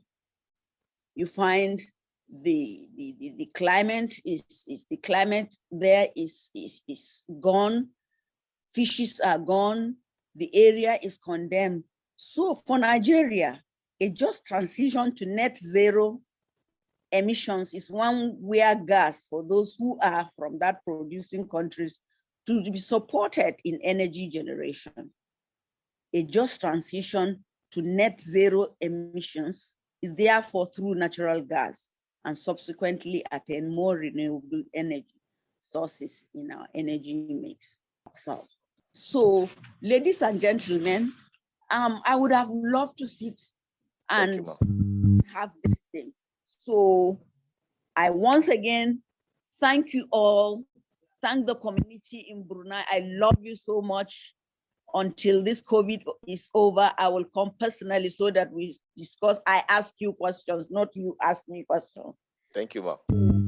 May God bless you. Thank you, and may God bless Nigeria. Yeah, thank you very much, Ma. So now we're going to the panel discussion. So I would like to start with reading I have the honor of reading the profile of our leader, the country chair shell companies in Nigeria, and the MD SPDC. Like I said, I'm really honored to be reading this profile. Mr. Osage has been the managing director of SPDC and country chair of Shell Company Nigeria since 2015. He is a graduate of business administration and has over 30 years of industry experience in the UK, Brunei, and Netherlands. And I think previously we have alluded to some of the legacies that you left behind while you were in Brunei, which some of us here are really standing on. So thank you for that, sir. In other roles, you have also been a senior advisor for Oxford International, and you have also been the VP Human Resources for Sub-Saharan Africa. You currently chair the board of Shell Nigeria Pension Fund Administration, as well as All One, which is a recently established off-grid energy entity. Mr. Osage is married and blessed with 3 children, and he enjoys music and football. So the next panelists I would like to also introduce is also here with us, Dr. Philip Mishebila. Dr. Philip recently assumed the role of Managing Director and Chief Executive Officer of Nigeria LNG Limited and the Vice President of Bonigas Transport. Before then, Dr. Philip has been the CEO of Atlantic Energy Company in Trinidad and Tobago. And before then, Dr. Philip has been the GM Gas for Shell Nigeria and the Director of SPDC. He has held a number of senior level positions within SPD, including the Regional Communications Manager in West Africa and the GM Sustainable Development and Community Relations. He has also been the MD of Shell Nigeria Gas and the Crisis Chief of Staff for Shell Nigeria. In the course of over 35 years of Dr. Philip's career, he has held various roles, including Planning and Integration Project Director Manager for Gas and Power, also a Commercial Manager, and he has also been a Private Assistant to CEO of Royal Dutch Shell. It's interesting to also point out that Dr. Philip, before joining Shell, was with Nigerian National Petroleum Corporation and the National Oil Chemical Marketing Company, PLC. Dr. Philip has a MBBS degree in human medicine and postgraduate qualification in occupational environmental medicine from University of Aberdeen, Scotland. He also has an MBA from IESC Business School of the University of Navarra, Spain. Dr. Philip loves traveling and exploring new cultures, swimming and spending time with his family. The last, by no means the least, panelist we have is Mr. Michael Ikebudu. Mr. Mike, as we famously call him, is the current chairman of Nigerian section in Panaga, here in BSPJV. Mike is a distinguished and versatile human resource professional with over 23 years of international experience. Mike's HR experience cut across Nigeria, Netherlands, and Brunei. He has been a global HR manager for world engineering that oversaw world engineering function across many countries, including Brazil, US, Europe, and Nigeria. When Mike was back in Nigeria, he was the HR manager for engineering and projects, and later became the HR manager for production directorate.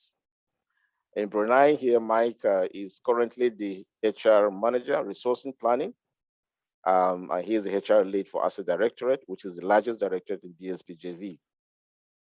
Mike is also a member of Shell Secondees leadership team in Brunei, and he has been very active coordinating the well-being of all secondees across the entire Shell group here in Brunei. Mike is a chartered fellow of CIPD London. He is also a PMI certified project manager professional, as well as ICF certified coach.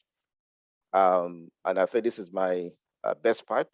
Mike is a passionate and committed advocate for coaching and mentoring. He is a founder of the 360mentor.com, which is a free web-based mentoring platform that brings the mentors and mentees together for mutual growth. I invite all of you to visit the platform and join to contribute as either a mentor or mentee. The website name is the 360mentor.com. So that's basically the profile of our panelists.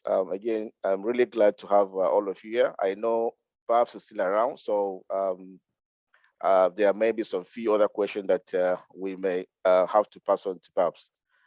But let me just start by saying that this range of questions have come across. They came from a very rich audience of many tens of people from across the globe. So it's a collection of questions from basically very rich professionals. And I would like to start really with the country chair. So, sir, I think everybody has been talking about the PIB, which has been recently passed. There's clearly a very great expectation that this is going to solve many issues or challenges in the oil and gas sector. We all know that we have waited for over 20 years for the PIB to pass. So here goes the question, sir. How much of the industry wishes do you think have come to pass with the version of the PIA that has been passed? What's your view in terms of whether this PIA correctly embeds the energy transition issues? Follow up to that, do you expect a requirement that we may need to have a new act soon if we go into energy transition? And I think generally, do you think PIA currently is in conflict with energy transition aspirations? Thank you very much, Ismail. A very loaded question, that is. I think where I will start is that, as you just said, PIA as it is now, then PIB was 20 years in the making. So understandably, it's not as heavily anchored on the energy transition as we would have expected the legislation of this currency to have. But it does a lot of significant things for the industry as it is today. Certainly for gas as a transition fuel. The PIA has passed. I'm always the first to say it's not a perfect document. As you know, even the president this week has, in the past week, has introduced an amendment in the National Assembly as it is. So that says that this is still work in progress. But I'm always the first to say that of every major piece of legislation that has been passed in our country, this is probably one that received the most consultation. So the industry cannot at all say that we're not consulted. We were consulted fully by the various committees, by the GMD and NPC, by the Minister of State as sponsor, and all sorts of government entities. So whilst we did not get everything we wanted for the industry, it was not for lack of consultation. Government took specific positions in certain areas, and we have a bill. As the energy transition discussion take root in Nigeria, I expect that we will see, from time to time, we will see improvements in that area. But let me just focus on the bits. I think Nigeria takes a lot of interest in the energy transition journey, which is gas as a transition fuel. I have to say, if you look at the broad spectrum of gas development, and as far as the bill is the act is concerned, when gas is wet, that's when it has when it's rich in condensate. This bill is actually very, very good in aiding development. So projects like our Asa North or Haji South projects actually improve. The economics improve quite well. I think where we struggle is when the gas is dry, where you don't have the rich condensate to essentially support the gas. And as you know, part of the key objectives of the bill is to essentially delineate the different sectors of the oil and gas value chain, such that we have clearly upstream, midstream, and downstream. And one of the key objectives was to make sure that gas could stand on its own without, right now, for you to develop gas that is dry, you need to use what we call the ACFA, which is just the gas framework. We use essentially the oil there to support the gas. But part of the objectives of this bill is if you choose to convert your acreage, you lose that ACFA cover. So that just makes gas almost impossible to do. So we are struggling right now with some of our dry gas projects, such as HI, as some of you would know, because the economics are really challenged given the kind of costs we are seeing for the development. So in broad terms, PIB introduces a lot of positives, introduces clarity, introduces that element of stability that we have lacked for many years. But there are still one or two areas I would say have concerns, and I just raised one, which is dry gas development. In the future, as Nigeria gets a lot more into the energy transition debate, where we now start really talking about CCS and all the other technologies and how we go into much more alternative energy sources towards our net zero ambition as a community of the world, because we have to be part of this world. I expect to see a few more tweaks here and there. But for now, the primary objective of the PIB is to make hay while the sun shines, to maximize our oil and gas production today. So we, as a country, we have to be careful as we jump on this train to also make sure that We have to survive today before we get into the net zero time. And as I think Bob said earlier, much of the planning we see still have to live with fossil fuels way into the next couple of decades. So PIB is intended that to make it while the sun shines, to make sure we indeed can maximize our oil, but even in particular gas production. So back to you, Ismail. Thank you, Country Chair. I think it's really gladdening to hear a lot of collaborative work. Like you mentioned, I've gone into the PIB. I hear that a lot of positives, a lot of clarity as well to maximize the oil and gas value chain. I hear that, like any other act, this is not really perfect. So clearly there will be expectation that things will actually be changed as we go along. I think one part you mentioned about the dry gas, which I also think is something that, especially now that Nigeria has launched, and you mentioned that in your previous talk, that we have launched the gas for decades. I think it's clear to me that this is something that we need to go back to.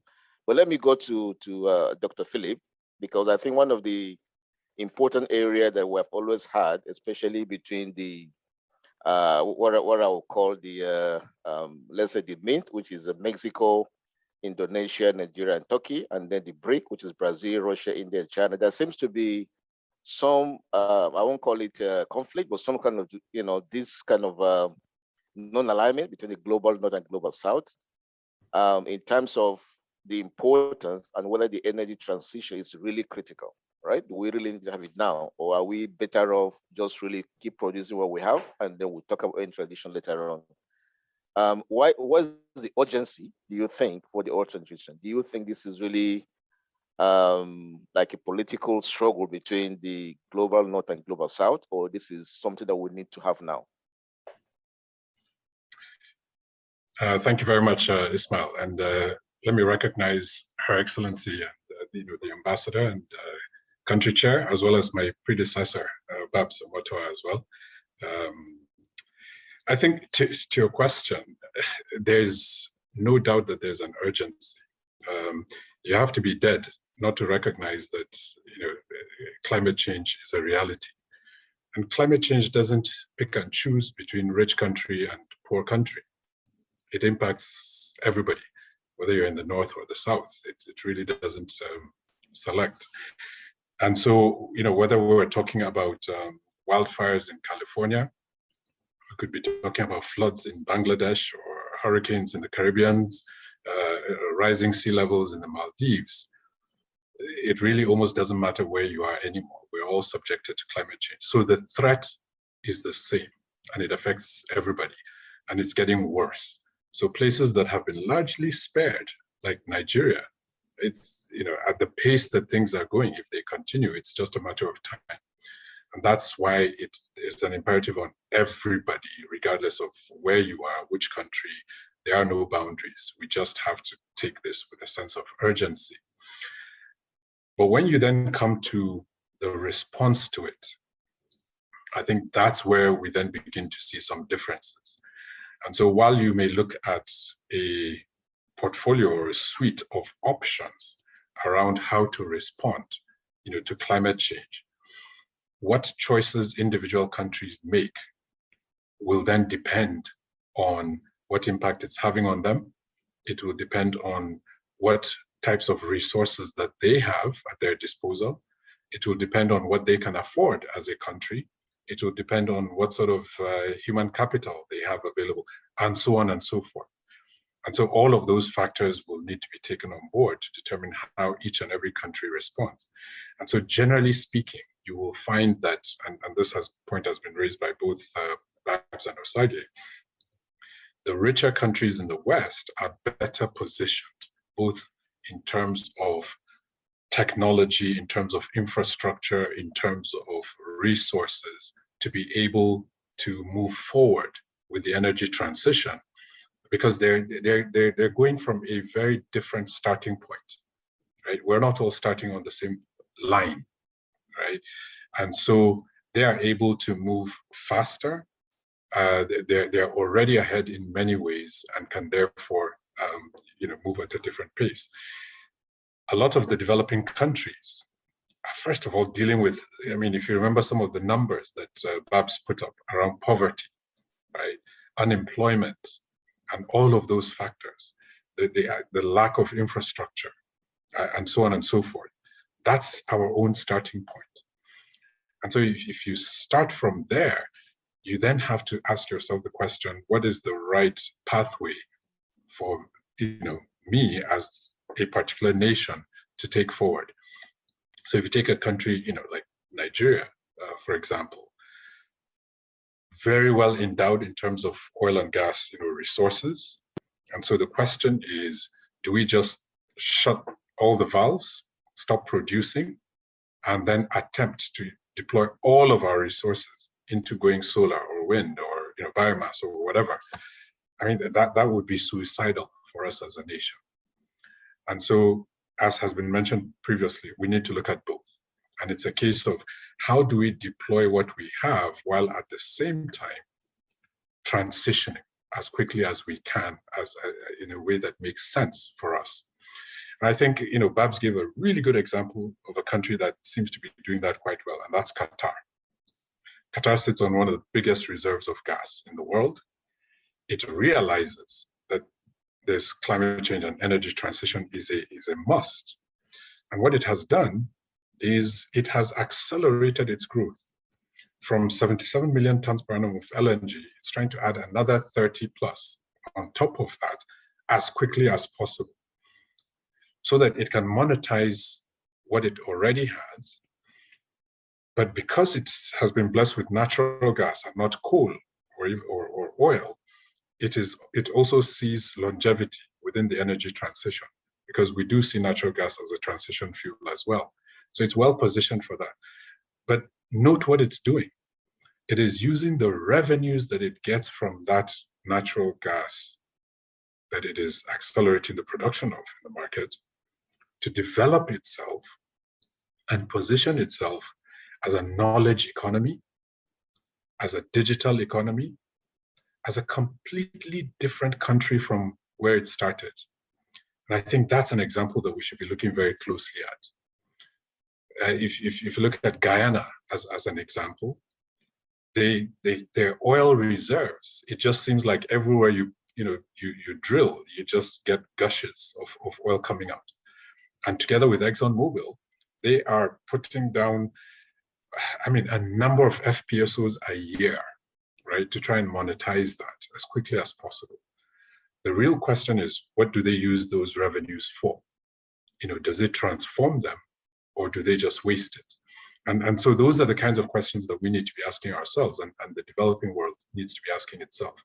But if you leave aside the resource-rich countries, and you look at those that are not, how are they also tackling the change? And again, it needs to be different. And so, in summary, what I'll say is, there is an urgency to this because it impacts all of us, and we all need to do something, but we're starting from different places, and how we go about it, therefore, needs to be different. Yeah, thank you, Philip. I think I hear you say that this is a challenge that basically is for all of us, no matter where you sit, whether you're developing countries or developed country. I also hear you say the strategies and also how we tackle this may differ, because we basically have different resources, both human as well as material. But I think that gets me down to, I think, the part, which is really about the human resource, and I'd like Panaga chairman to address that question. So clearly, oil and gas industry has benefited from, let's say, significant training of human resources in terms of manpower, and we do have a lot of them, a lot of professionals in the early part of planning, design, commercialization of oil and gas projects. How do we make sure that we leverage on these very important, let's say, well-trained professionals to help Nigeria as a country as we transit from the oil and gas into more low carbon oriented kind of energy sources? Thank you very much. And I think this is a very important question. And I think it would be fair to say that Nigerians in the oil and gas industry have done quite a lot.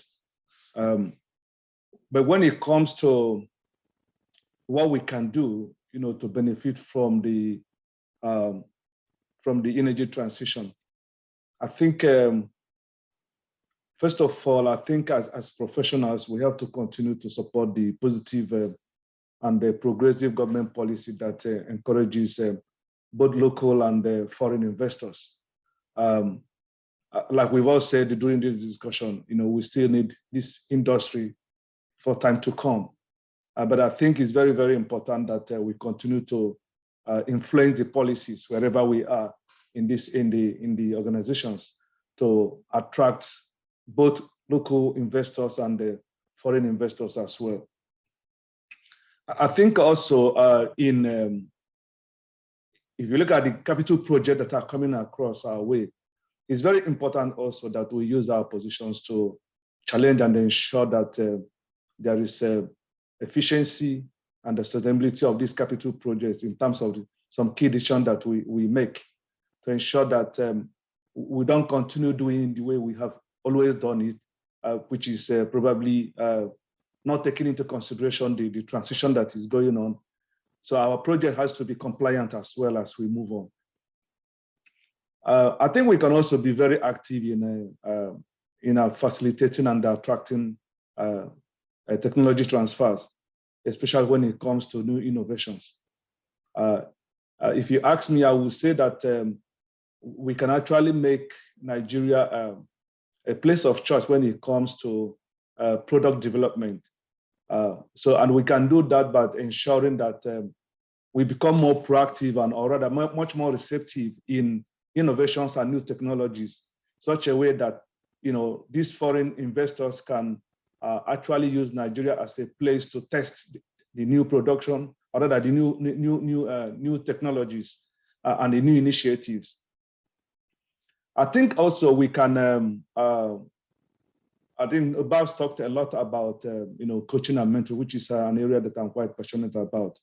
As professionals in this industry, we can facilitate and encourage coaching and mentoring as part of the overall capability development of Nigerians in the oil and gas industry. And they're talking specifically about energy transition. We can actually begin to influence and work with the various organizations, including NGOs, in order to continue to support in the making energy transition a big topic that everybody is involved in and everybody is passionate about discussing. Because at the end of the day, I've heard that it might take us some years to get to where we want to be, but before we get there, we need to prepare ourselves and especially the young people with respect to their developing the capability that is required in the new industry. How do they gonna be able to compete? We need to be able to ensure that the coaching and mentoring becomes part of become institutionalized in the way we approach developing these capabilities and making sure that we are a bit more future-oriented in our approach. I think that's the way I will contribute to that. Yeah, thank you very much, Mark. I think I like the mentoring part. It's clearly an area that you are very passionate about, and I fully agree with you. It's an area where all of us can actually do more as professionals to be able to give back. But I'll just want to go back again to the country chair. I know that our time is going very, very fast, so we need to make use of all the brain power we have now. So, sir, I think one question that we got, and actually we got that from repeatedly a number of people, is really about shell company in Nigeria being seen as leaders for the IOC in the country. And naturally, many Nigerians, both in public and private sectors, do look towards shell companies in Nigeria to lead when you have new initiatives. I think in your earlier talk, you did mention about All One, which is one initiative that actually is creating a lot of jobs. So I think what we would like you to talk about, how is Shell Company Nigeria leading that space in a transition? What are we really doing? What is all about? And more importantly, do you see other IOCs taking following up and doing what it's supposed to do to help the country move towards that direction? Yeah, thanks, Ismail.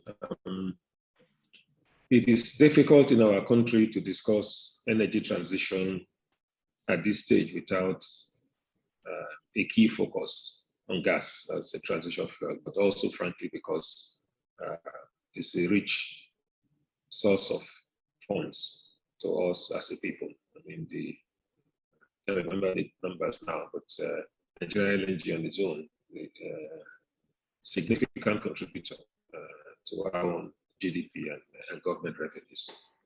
So gas always has to be front and center. Nigeria is rich in across board, whether you are talking solar, you're talking wind and all of that. But the reality of today is that we need to fund that transition, and we need to fund it using the base of what we have today in oil and gas. Not just me, I think we are all proud of the pioneering role Shell has played and continues to play in this area. The story of Nigerian LNG, of our LNG, would not be complete today without the pioneering leadership of Shell.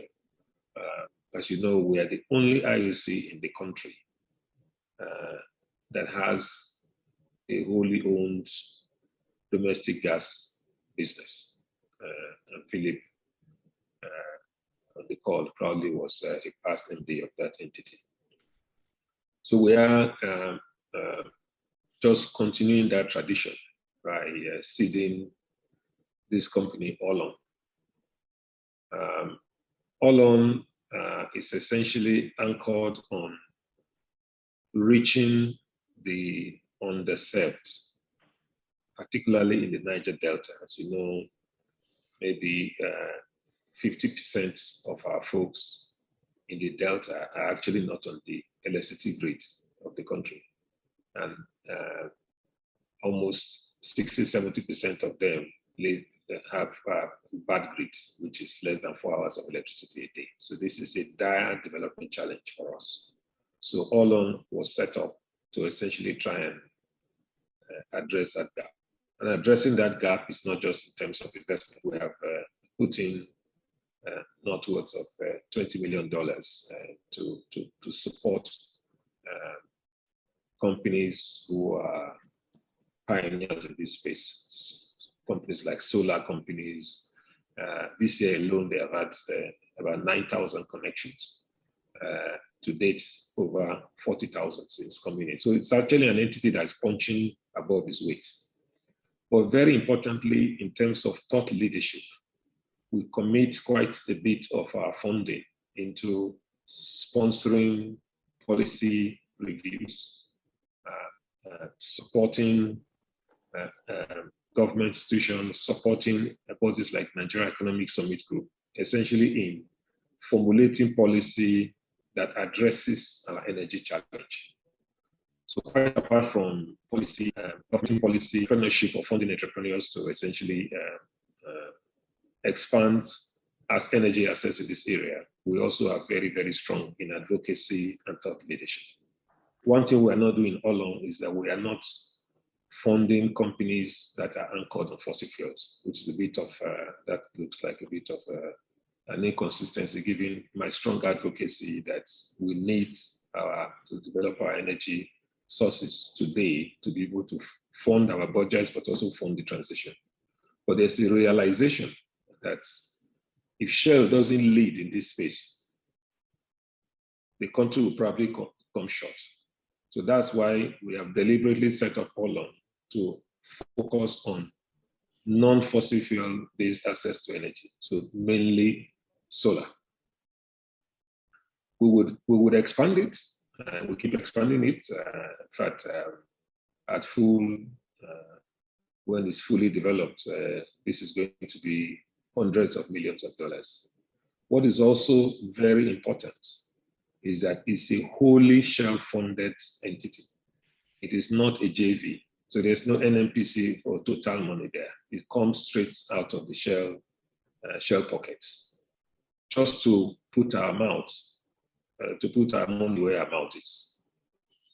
We have also recently, as you would have heard, set up Shell Energy Nigeria to build on the proud legacy of Shell Nigerian Gas. So this is an entity that would go beyond Shell Nigerian Gas and frankly be able to source gas not just from SPDC but everywhere else and play a lot more in the domestic gas market. So we are targeting areas, I have said in some of our calls, like the Lekki area.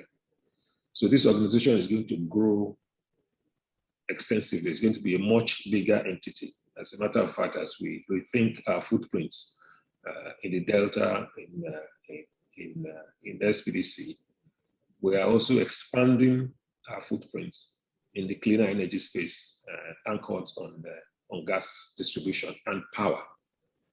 So we've also just, as you're probably aware, that the group has also set up today an energy access directorate with a VP. And they are focusing on 4 key regions. Nigeria is one of the regions. All the other regions are regions, e.g. Southeast Asia, Europe. But for Nigeria, apart from having a West African hub, we have Nigeria as a hub. And so far, about 25% of their funding will go into Nigeria. So there's a lot Shell is doing in this space to deal with both our issue of energy access, which is one of the poorest in the world, but also to lead the thinking, and not just the thinking, the investments in alternative energy sources. So I've mentioned solar with Olon. I've mentioned gas now. We are part of a strong global organization that will always lead in technology terms. So I think as a company, we will borrow shamelessly from CCS technology or whatever else we have available in the group to make sure we lead in this space. By a long stretch, Shell is certainly the leader in this space, in this country. Other IOCs are doing their own. I know Total at some point was thinking of a big solar plant, I think in Katsina or somewhere in the north of the country. I don't know what has come of that now. So others are doing their own things, but Shell clearly is leading the space in this area. Thanks. Ismail, back to you. Thank you, Country Chair. I think it's really gratifying to see what Shell is doing, and I also took note that you mentioned the other IOCs are doing something similar, and hopefully all are going towards the direction that would need to be. So I'll just want to go back to Philip. Really talking about the NLNG Train 7, and also I think Bas mentioned the massive gas reserves that we do have back in Nigeria. The country chair also mentioned the gas for decades, which is really about the country leveraging the huge gas resources to industrialize the nation. But do you really see this kind of transition into gas as maybe one step forward that Nigeria is taking towards the overall energy transition? Do you see gas being probably, let's say, in terms of revenue profile, less than oil? Do you see that's been able to sustain the revenue need for the federal government? And I think lastly, what next after gas? Good questions. I think one of the things that's emerged recently, and I'm just coming back to Nigeria, so riding on the back of my predecessor and people like the country chair and others who have been instrumental to some of this, has been this talk about the year of gas last year and kind of launching the decade of gas. And I think it's something which the government has been promoting quite strongly.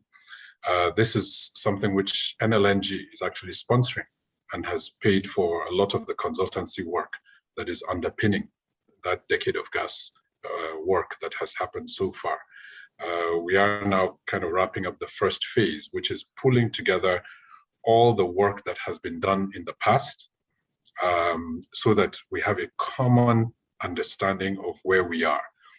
So whether it was gas master plan, all different documents and work that was done historically, it was important to pull all of that together, understand where we are, and then get into the conversation about where we want to get to, as a country. And I think it is extremely timely. Frankly, I would say a bit late, but hey, never, better late than never. And so we are still able to make a huge difference where we are. And a couple of the other things that have come together about the same time to actually launch this on good standing are the PIA, which Osagia talked quite extensively about, because I think aside from giving the clarity and setting up governance and so on, he has described it as a basis for future investment. And that's critical for us, going forward. So the PIA is critical. I think that our export business, which has always done better than the domestic business, and you can see that with the launch of the FID on Train 7 and the start of execution of the construction work there, which will give us over 30% incremental capacity at NLNG, which helps us to then remain amongst the top 10 LNG producers in the world. That's absolutely important. Other work that's been happening on the domestic side have been around the refining element. So the Dangote refinery, even though that is oil, but there's a petrochemical element of it that is quite important. And then there are a number of initiatives around domestic CNG, as well as LPG that have been going on as well.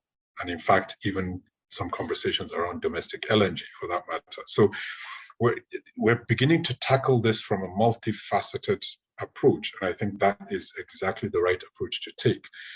A lot of this has to mature. Some of it is on the drawing board, some of it is in early stages. But I do want to highlight one aspect that I think if we do not crack, then we will be left behind, almost certainly, in the energy transition. And that for me is power. 60 to 70% of our domestic gas gets consumed by power. And that is the one thing that we have failed to crack till today. And if we don't crack power, we will not participate at the pace that we need to in the energy transition. Why do I say this? Because electrification is at the heart of the energy transition. When you look at solar or wind or many of the other forms of renewables, what do? They generate electricity, and it is that electricity that is then used to convert that energy into other forms of energy to do other things.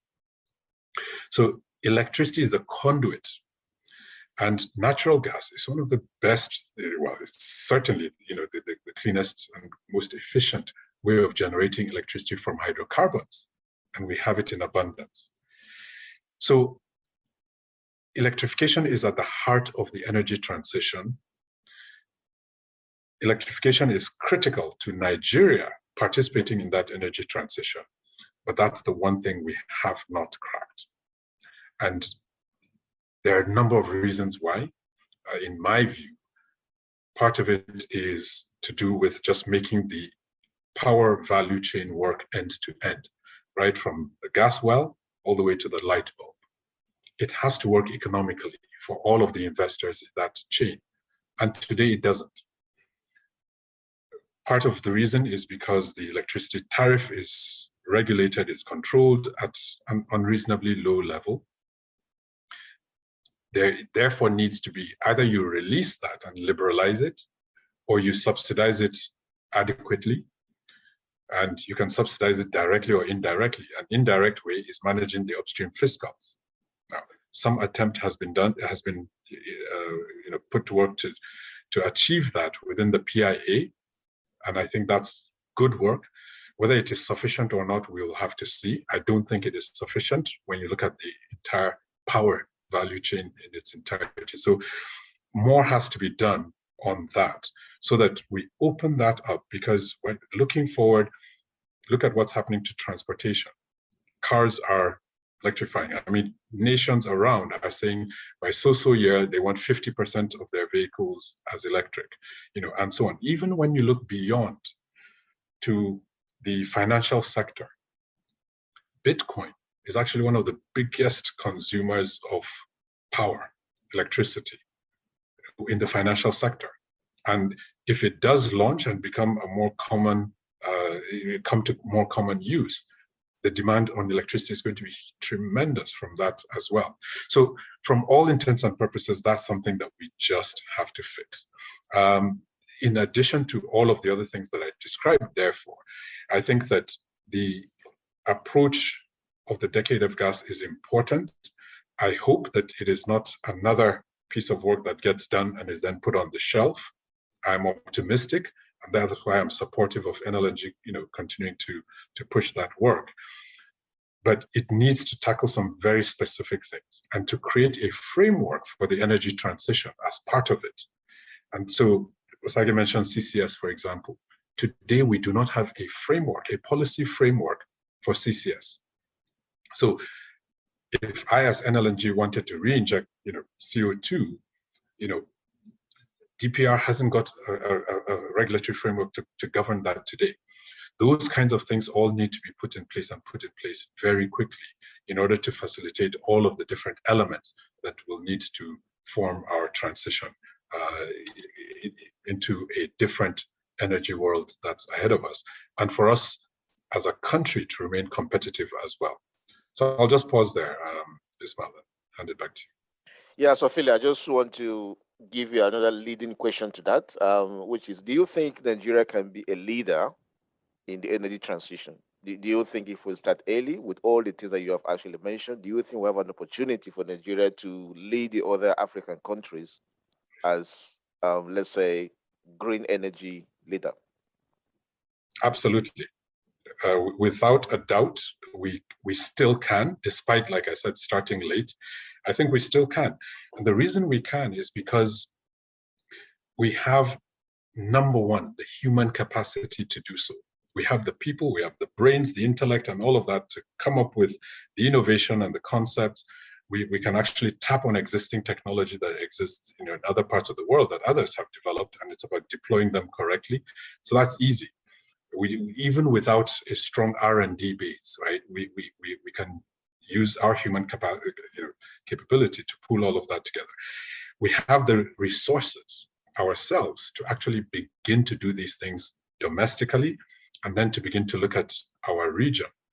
And there are numerous things that we can do. If you look at some of the things I talked about, LNG, for example, we could do regional LNG and supply that to West Africa and beyond, other parts of Africa.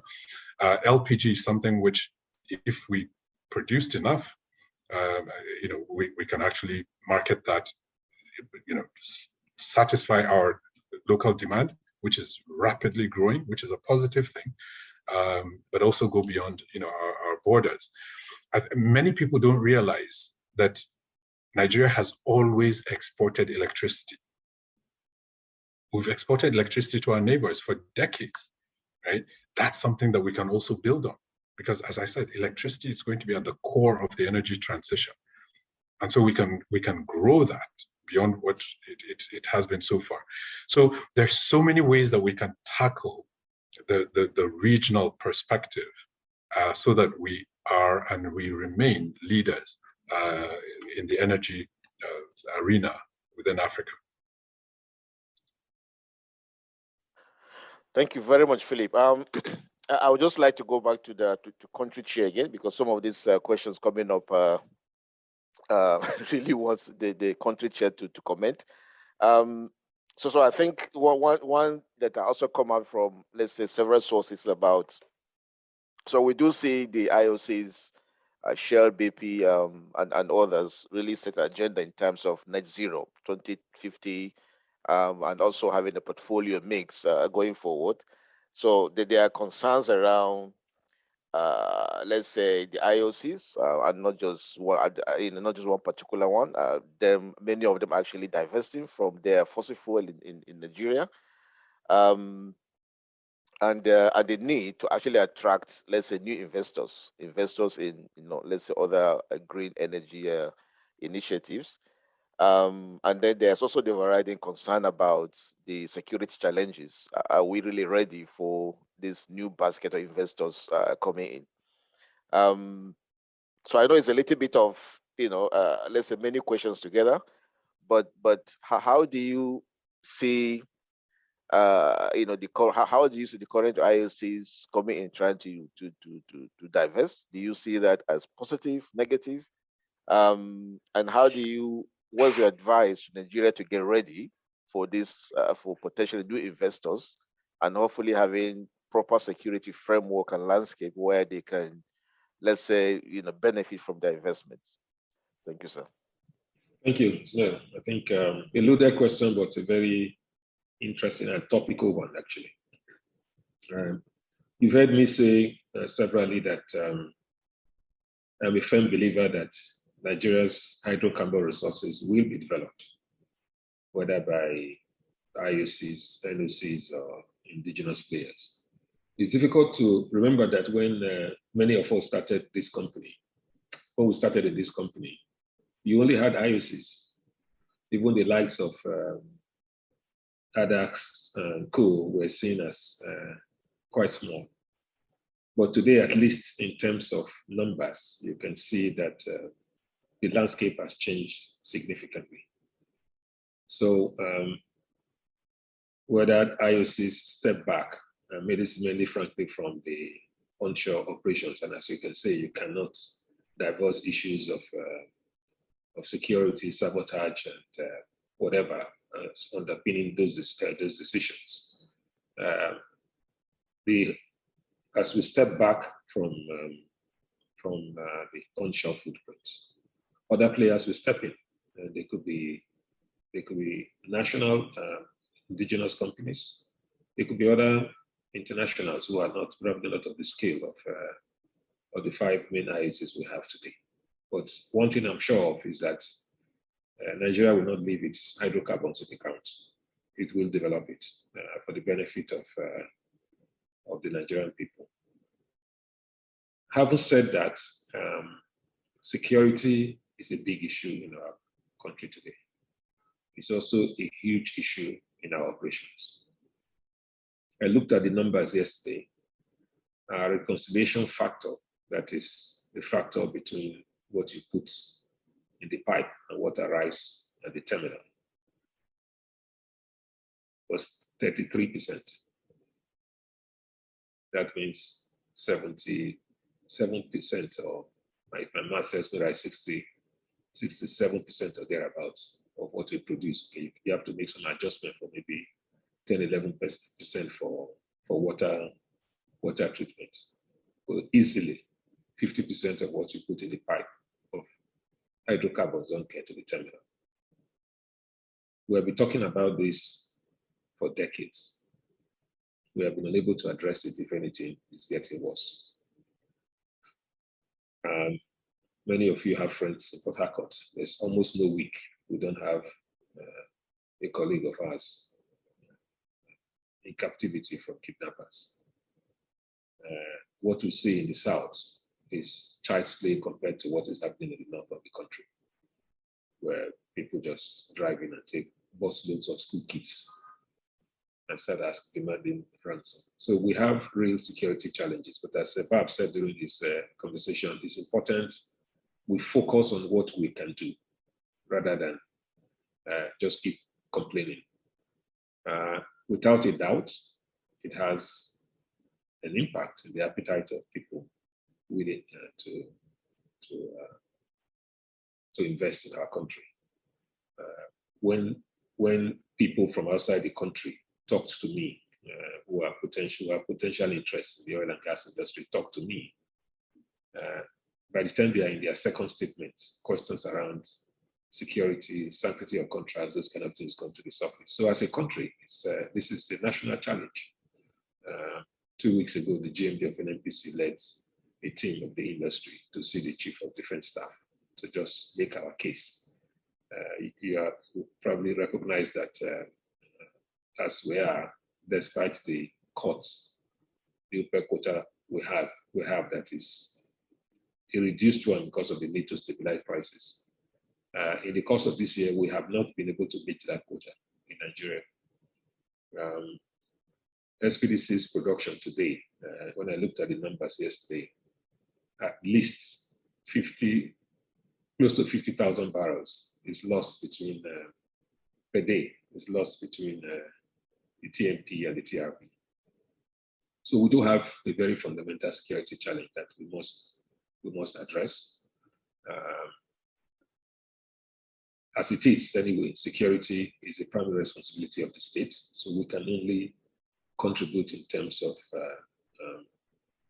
providing information, providing technology, such as drone technology to try and support their operations. But it has to be clear that leadership for security in the country is that of the sovereign. We just have to be in a supporting mode. So big challenge there, but all our minds must be tailored towards seeing how we can resolve it. That's really when investments can flow into our country, whether for the traditional fossil fuels or transition fuels, or we're even talking about new energies. It is going to have to be underpinned against the background of a strong, secure environment to operate. Thanks, and back to you. Thank you, sir. Again, I'm very, very conscious of time, but I would just want to maybe go back to Mike Ikebudu on a very kind of pertinent question around, again, we have, like we said before, talented, professionals in many IOCs within the country. And I think there has been a question around how can these professionals really, influence the IOCs to make the right decisions that benefit the country, Nigeria, in terms of, again, the green energy principles, in terms of initiatives, in terms of supporting education agencies. How do you see the huge human resource, or less Nigerians working for the IOC have been able to achieve this, and what can they do more to tailor IOC decisions towards what is beneficial to Nigeria? Okay, confirm you can hear me? Yes, loud and clear. Okay, so thanks very much for this question. I think probably I will dwell more on the latter part of the question because I've responded to the previous one regarding what the oil industry professionals can do. So I would like to pay probably more attention on what the industry can do with the higher institutions, like you said. But this raises a very important issue around the nature of careers in the energy industry in years to come. And I know Babs has made some references about that, because it's really important that we begin to become much more conscious about how this could impact the students we have in universities today, or even young professionals or young graduates who are coming out of the universities. So I think, first of all, among many other things we could do, there needs to be a focused and deliberate collaboration between the industry and the higher institutions when it comes to energy transition. And by this, I mean really supporting the industry, collaborating with the industry, especially along the full value chain of renewable energy development. This will include the production, research and development, even the maintenance of the renewable energy facilities, like we've talked about. You're going to require a lot of new kind of professionals to be able to do those things.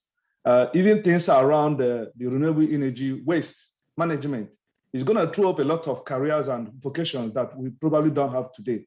So it's very, very important that while we talk about investing in these facilities, it's important we don't avoid the benefit that we could gain by collaborating with universities.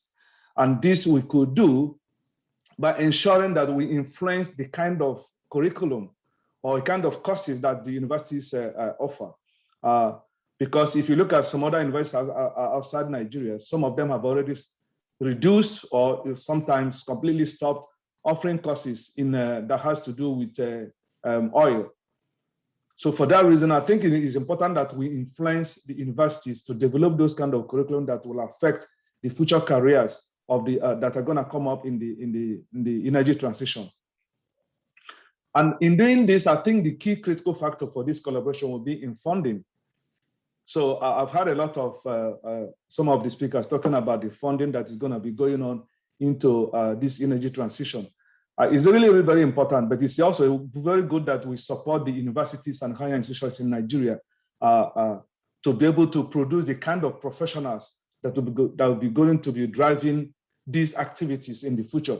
Why this is very, really key is because if you look at our universities, even the so-called federal universities, they're struggling with funds, even to do basic things. And therefore, there's going to be a lot of help they need from the energy industry for them to be able to play in this area. You know, I've had a situation where some state universities have not been able to do their convocation for the past 5-10 years, and just because they are waiting for state government to provide the money for convocation. And until that money comes, they are not able to do their convocation. So you can imagine things that are as basic as that, they're struggling with it. So it's really very important that we collaborate with them, influence the development of the courses to ensure that they are able to produce the kind of people that we need. I think another aspect that oil industry can really help in this is supporting the establishment of real NGOs, local NGOs that will educate. I've talked about it before, educate and sensitize the public really. It's very, very important because if we do not carry the public along, especially the ones we call uneducated, then we are likely gonna be struggling to create the market as well that we need for this. So it's very important we support the local NGOs to really educate and sensitize the public. I think another important area is the issue around, I've talked about it, coaching before, but I think specifically on this is about the role the universities can play. And I'm not referring to people coming to the industry or the companies to do sabbaticals, but I'm really talking about supporting professors and lecturers to go outside Nigeria, get involved with the research that is going on, bring back the technology back to us as well. I think that will really help us in influencing what is going to happen in the industry. In addition to the effort we're going to be making in supporting and influencing the positive policy that will be coming from the government. I think these are some of the things I think the industry can really help in making sure that we are not left behind, because we've talked about digitalization in the past, and you can easily see that we are playing a catch-up game in that area. We really have an opportunity now to collaborate with these institutions to ensure that we are able to play actively and influence the game. Thank you. Thank you, Mr. Mike. So again, I'm really in the kind of conundrum. There's a lot more questions, but I know we don't have time. But I would just like to give the last one to Philip, because I think the other ones we will have to collect them and then we'll send them to the teams, and hopefully we get some written responses back from our leaders. So Philip, you will take the last one. PIA just gets signed into law. I think we're all excited about that. I mean, country chair has talked extensively around it, but there's still some kind of people saying, why don't we have some fund within the PIA framework that will be set aside for energy transition? So I know, for instance, the NLNG kind of framework, do we have like escrow fund or some sort of fund that's okay, this is coming? Do you see that something that could really help unlock, if we get to the time where energy transition hit off in the face? Thank you. Yeah, thanks, Ismail. It's an interesting question. The PIA does not contain any specific fund that is targeted only at energy transition. Of course, it provides for all kinds of funds, community fund and all kinds of other things. I'm going to be very blunt here, right? As a country, we have not been very good at managing funds. So when you set aside a fund for something and wait for the need to then follow, it has never been, we don't have a good track record of that.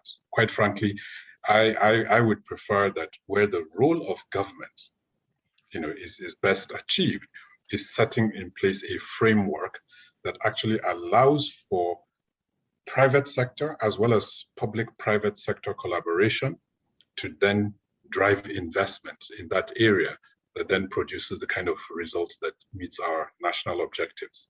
That's what I would rather we as a country focused on. Once the government goes beyond setting frameworks and policies, and at a high level, maybe some governance, and starts getting into managing funds, it distorts the market, it slows things down, and just becomes a lot more challenging. So as far as I know, there isn't such a fund within the PIA. I would not advocate that there should be, quite frankly. And I think that the best way to finance the energy transition is through those public-private sector type collaborations. But the framework, as I touched on earlier, needs to indeed be set by the government around policy, around targets, around mandates, around, what is it that we want to, and you've seen that in many other countries, of course. That's the sort of thing that we need. But the actual investment should then follow, and people will invest when they see a framework that is investor friendly, and where they can actually put in money and recover their returns and so on and so forth. So that would be my advice on that point. Yeah, thank you very much, Philip. What an exciting day. So we've really come to the view of time, really, because I know there are also people still raising up their hands. So let me just check with the back room. Do we have any question that we want to take from the audience? Okay, I hear silence. So I think Karachi said that's all we have. okay, thank you, Karachi. So like I said, we have a lot of written ones, but we really don't have time. So we'll have to really come back to your teams to help us reach out to you and provide some written answers. So on that basis, I really want to thank you all for the time you have spent today. I know it's a significant part of your time that you have given us. It's really appreciated. I think following this, we'll touch base with your teams. We plan to have a recorded version of this. And like the High Excellency said before, she was interested in seeing the outcome of this and how she can cascade this to the right people. So we'll check with your teams just to make sure that everything is properly done and what we have recorded can be shared beyond this group. So again, thank you very much. This is the end of the Q&A session. And I know that Karachi will have like the video photo session that we want to take. Is that right? Karachi, you can unmute. Yes.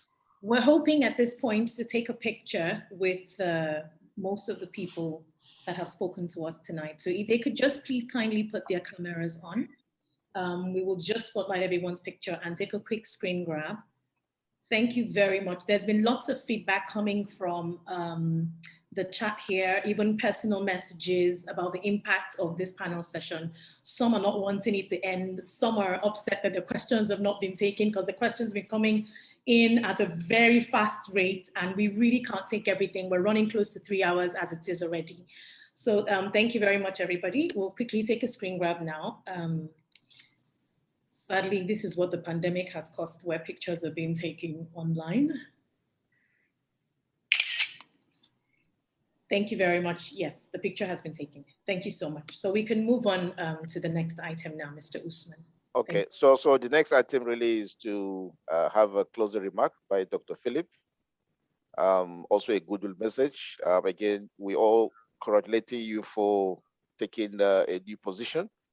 We wish you all the best. So good to hear Thank you very much. Thanks, Ismail. Now I'm going to make this extremely short. I know our time is far spent, but I think first I just want to thank you, the committee, and the whole Nigerian sector of the Panel Club, for setting this up, because I think it is absolutely important that not only do we remember our nation's birthday, but that we actually use it as a time for reflection. And I think that's what you guys have done here. I'm privileged to have participated in this, and so my appreciations for that. I think that the role of the diaspora is extremely important, whether you're just out on an assignment or you're actually living somewhere else.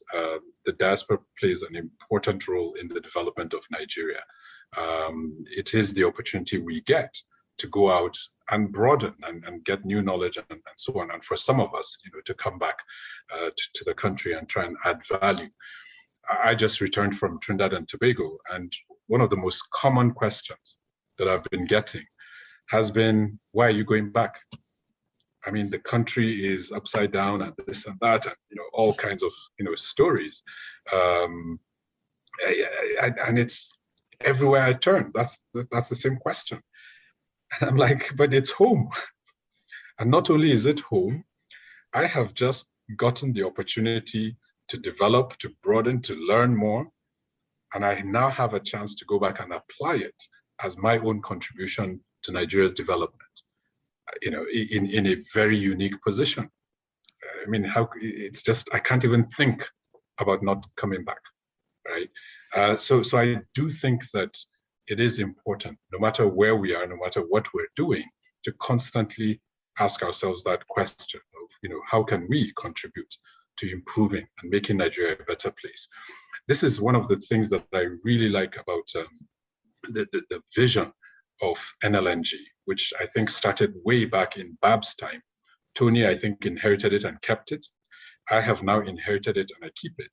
And part of that vision is about working towards they're working for a better Nigeria, making Nigeria a better place, and that vision, I think, just is eternal.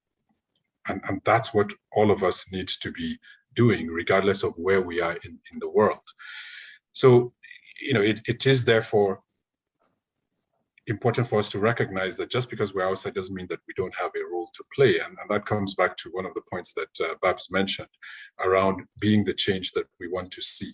Because if we don't see ourselves as that, then we will only be sitting by the sidelines and complaining, which I think there are already too many Nigerians doing that.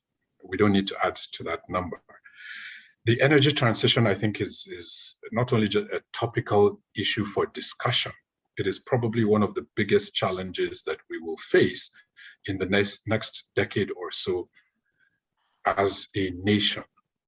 And I say this because if I speak from the NLNG perspective, NLNG is one of, if not, and probably has been for a long time, the biggest taxpayer in Nigeria. And from that vantage point, if we lag behind on the energy transition, we are approaching a time when if your LNG cargoes are not clean, because we're now hearing about net zero LNG cargoes being sold around the world, where offsets and all kinds of other things have been used, to manage the carbon abatement. You will be selling your cargoes at a discount. In other words, there's an economic imperative, beyond just, climate change and saving the world and so on. There's an economic imperative for NLNG as a company, but for Nigeria as a country to embark on the energy transition. And so that is a key driver for us, to pursue this. Nigeria is indeed well positioned to play a leading role, not only in Africa, but I think in the world, and in many different ways, because we have the human capital to do so. And that, I think, is our biggest strength. It's just that human capital, and we need to keep tapping on it. So finally, I just want to thank the organizers of this event and appreciate the fact that you have made a virtual event like this a success. the world, as somebody said earlier, has gone virtual, and so this is indeed the way that things are being done now, and will continue for quite some time, I believe. It's important for you guys to also remember that you're not just there for yourselves, but you remain ambassadors of Nigeria wherever you are, and that is a key thing for us to always be mindful of, that we are representing our country, anywhere. There's a perception of the country, and I think as individuals, wherever we are, the messages that we send, we create touch points for a different narrative about Nigeria. So I would say keep up the good work. Thank you for this invitation, and I wish everybody a very good night in Brunei and success going forward. Thank you, Ismail. Thank you, sir. Any final words from the country chair? Otherwise, as the last thing we have today. I think Philip has covered the grounds well. I think I should just add my voice of thanks to you, to Mike, and the rest of the organizers of this. I think it's a very high quality event. I'm glad that the IT stood up. That's always the challenge. Not to celebrate our country at 61, but to pick a very important and topical issue like the energy transition as the core topic. To also, on your behalf, thank Babs. Always very impressive to listen to him. Of course, my co-panel. So, million thanks. I will just re-echo the points that Philip has made, that you are all fundamentally ambassadors for this country wherever you are, and so please keep the flag flying. I have a particular interest in making sure our credibility and reputation in Brunei stays intact. It's been there for many years, and I'm glad that you guys are keeping it going. So thank you, and congratulations again on this day. Thank you, sir. Thank you. Thank you. Thank you. So just to close, I will just, as the chairman of the NIAC organizing committee, I just want to thank everybody that has participated in this. I think when we're sourcing the questions, we had registration more than 100 people. And I can also see that we have more than 50 people that stayed throughout. I want to thank all the audience, wherever you are. Thank you for keeping faith. I think it's really quite an exciting event. I want to thank Her Excellency that has to leave, unfortunately, because she had a commitment. It was really nice for her to be here, and we'll keep looking forward to that continuous interaction. I want to thank our leader, our father, the country chair of Shell Common Nigeria, Mr. Osage. So thank you for always being there for us. I think spending this time with us is really quite appreciated. Such a long time, actually. I also want to thank Babs. I think it took us a long time to come to London to actually reach Bob for him to be able to actually speak to us. But I'm happy that he lived up to it, and as we expect, very rich discourse, and also a lot of angles that we benefit from. I want to thank Philip, Dr. Philip. Despite the fact that you just assumed a new role, you are still able to find the time for us. I think he's a clear testament of a people's leadership. Whenever people call you, you always do answer. So thank you, sir. And finally, all the organizers, Mike, the back room, Karachi, everybody. So thank you all, and I wish you all a good day, and we'll keep in touch. Thank you. Thank you. Okay. Thank you and good night. Yeah. Bye-bye.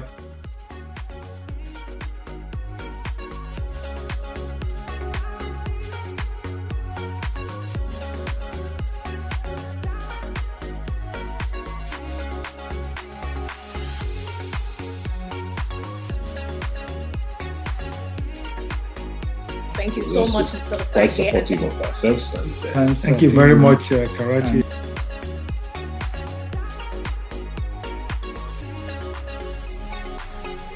How do we deploy what we have while at the same time?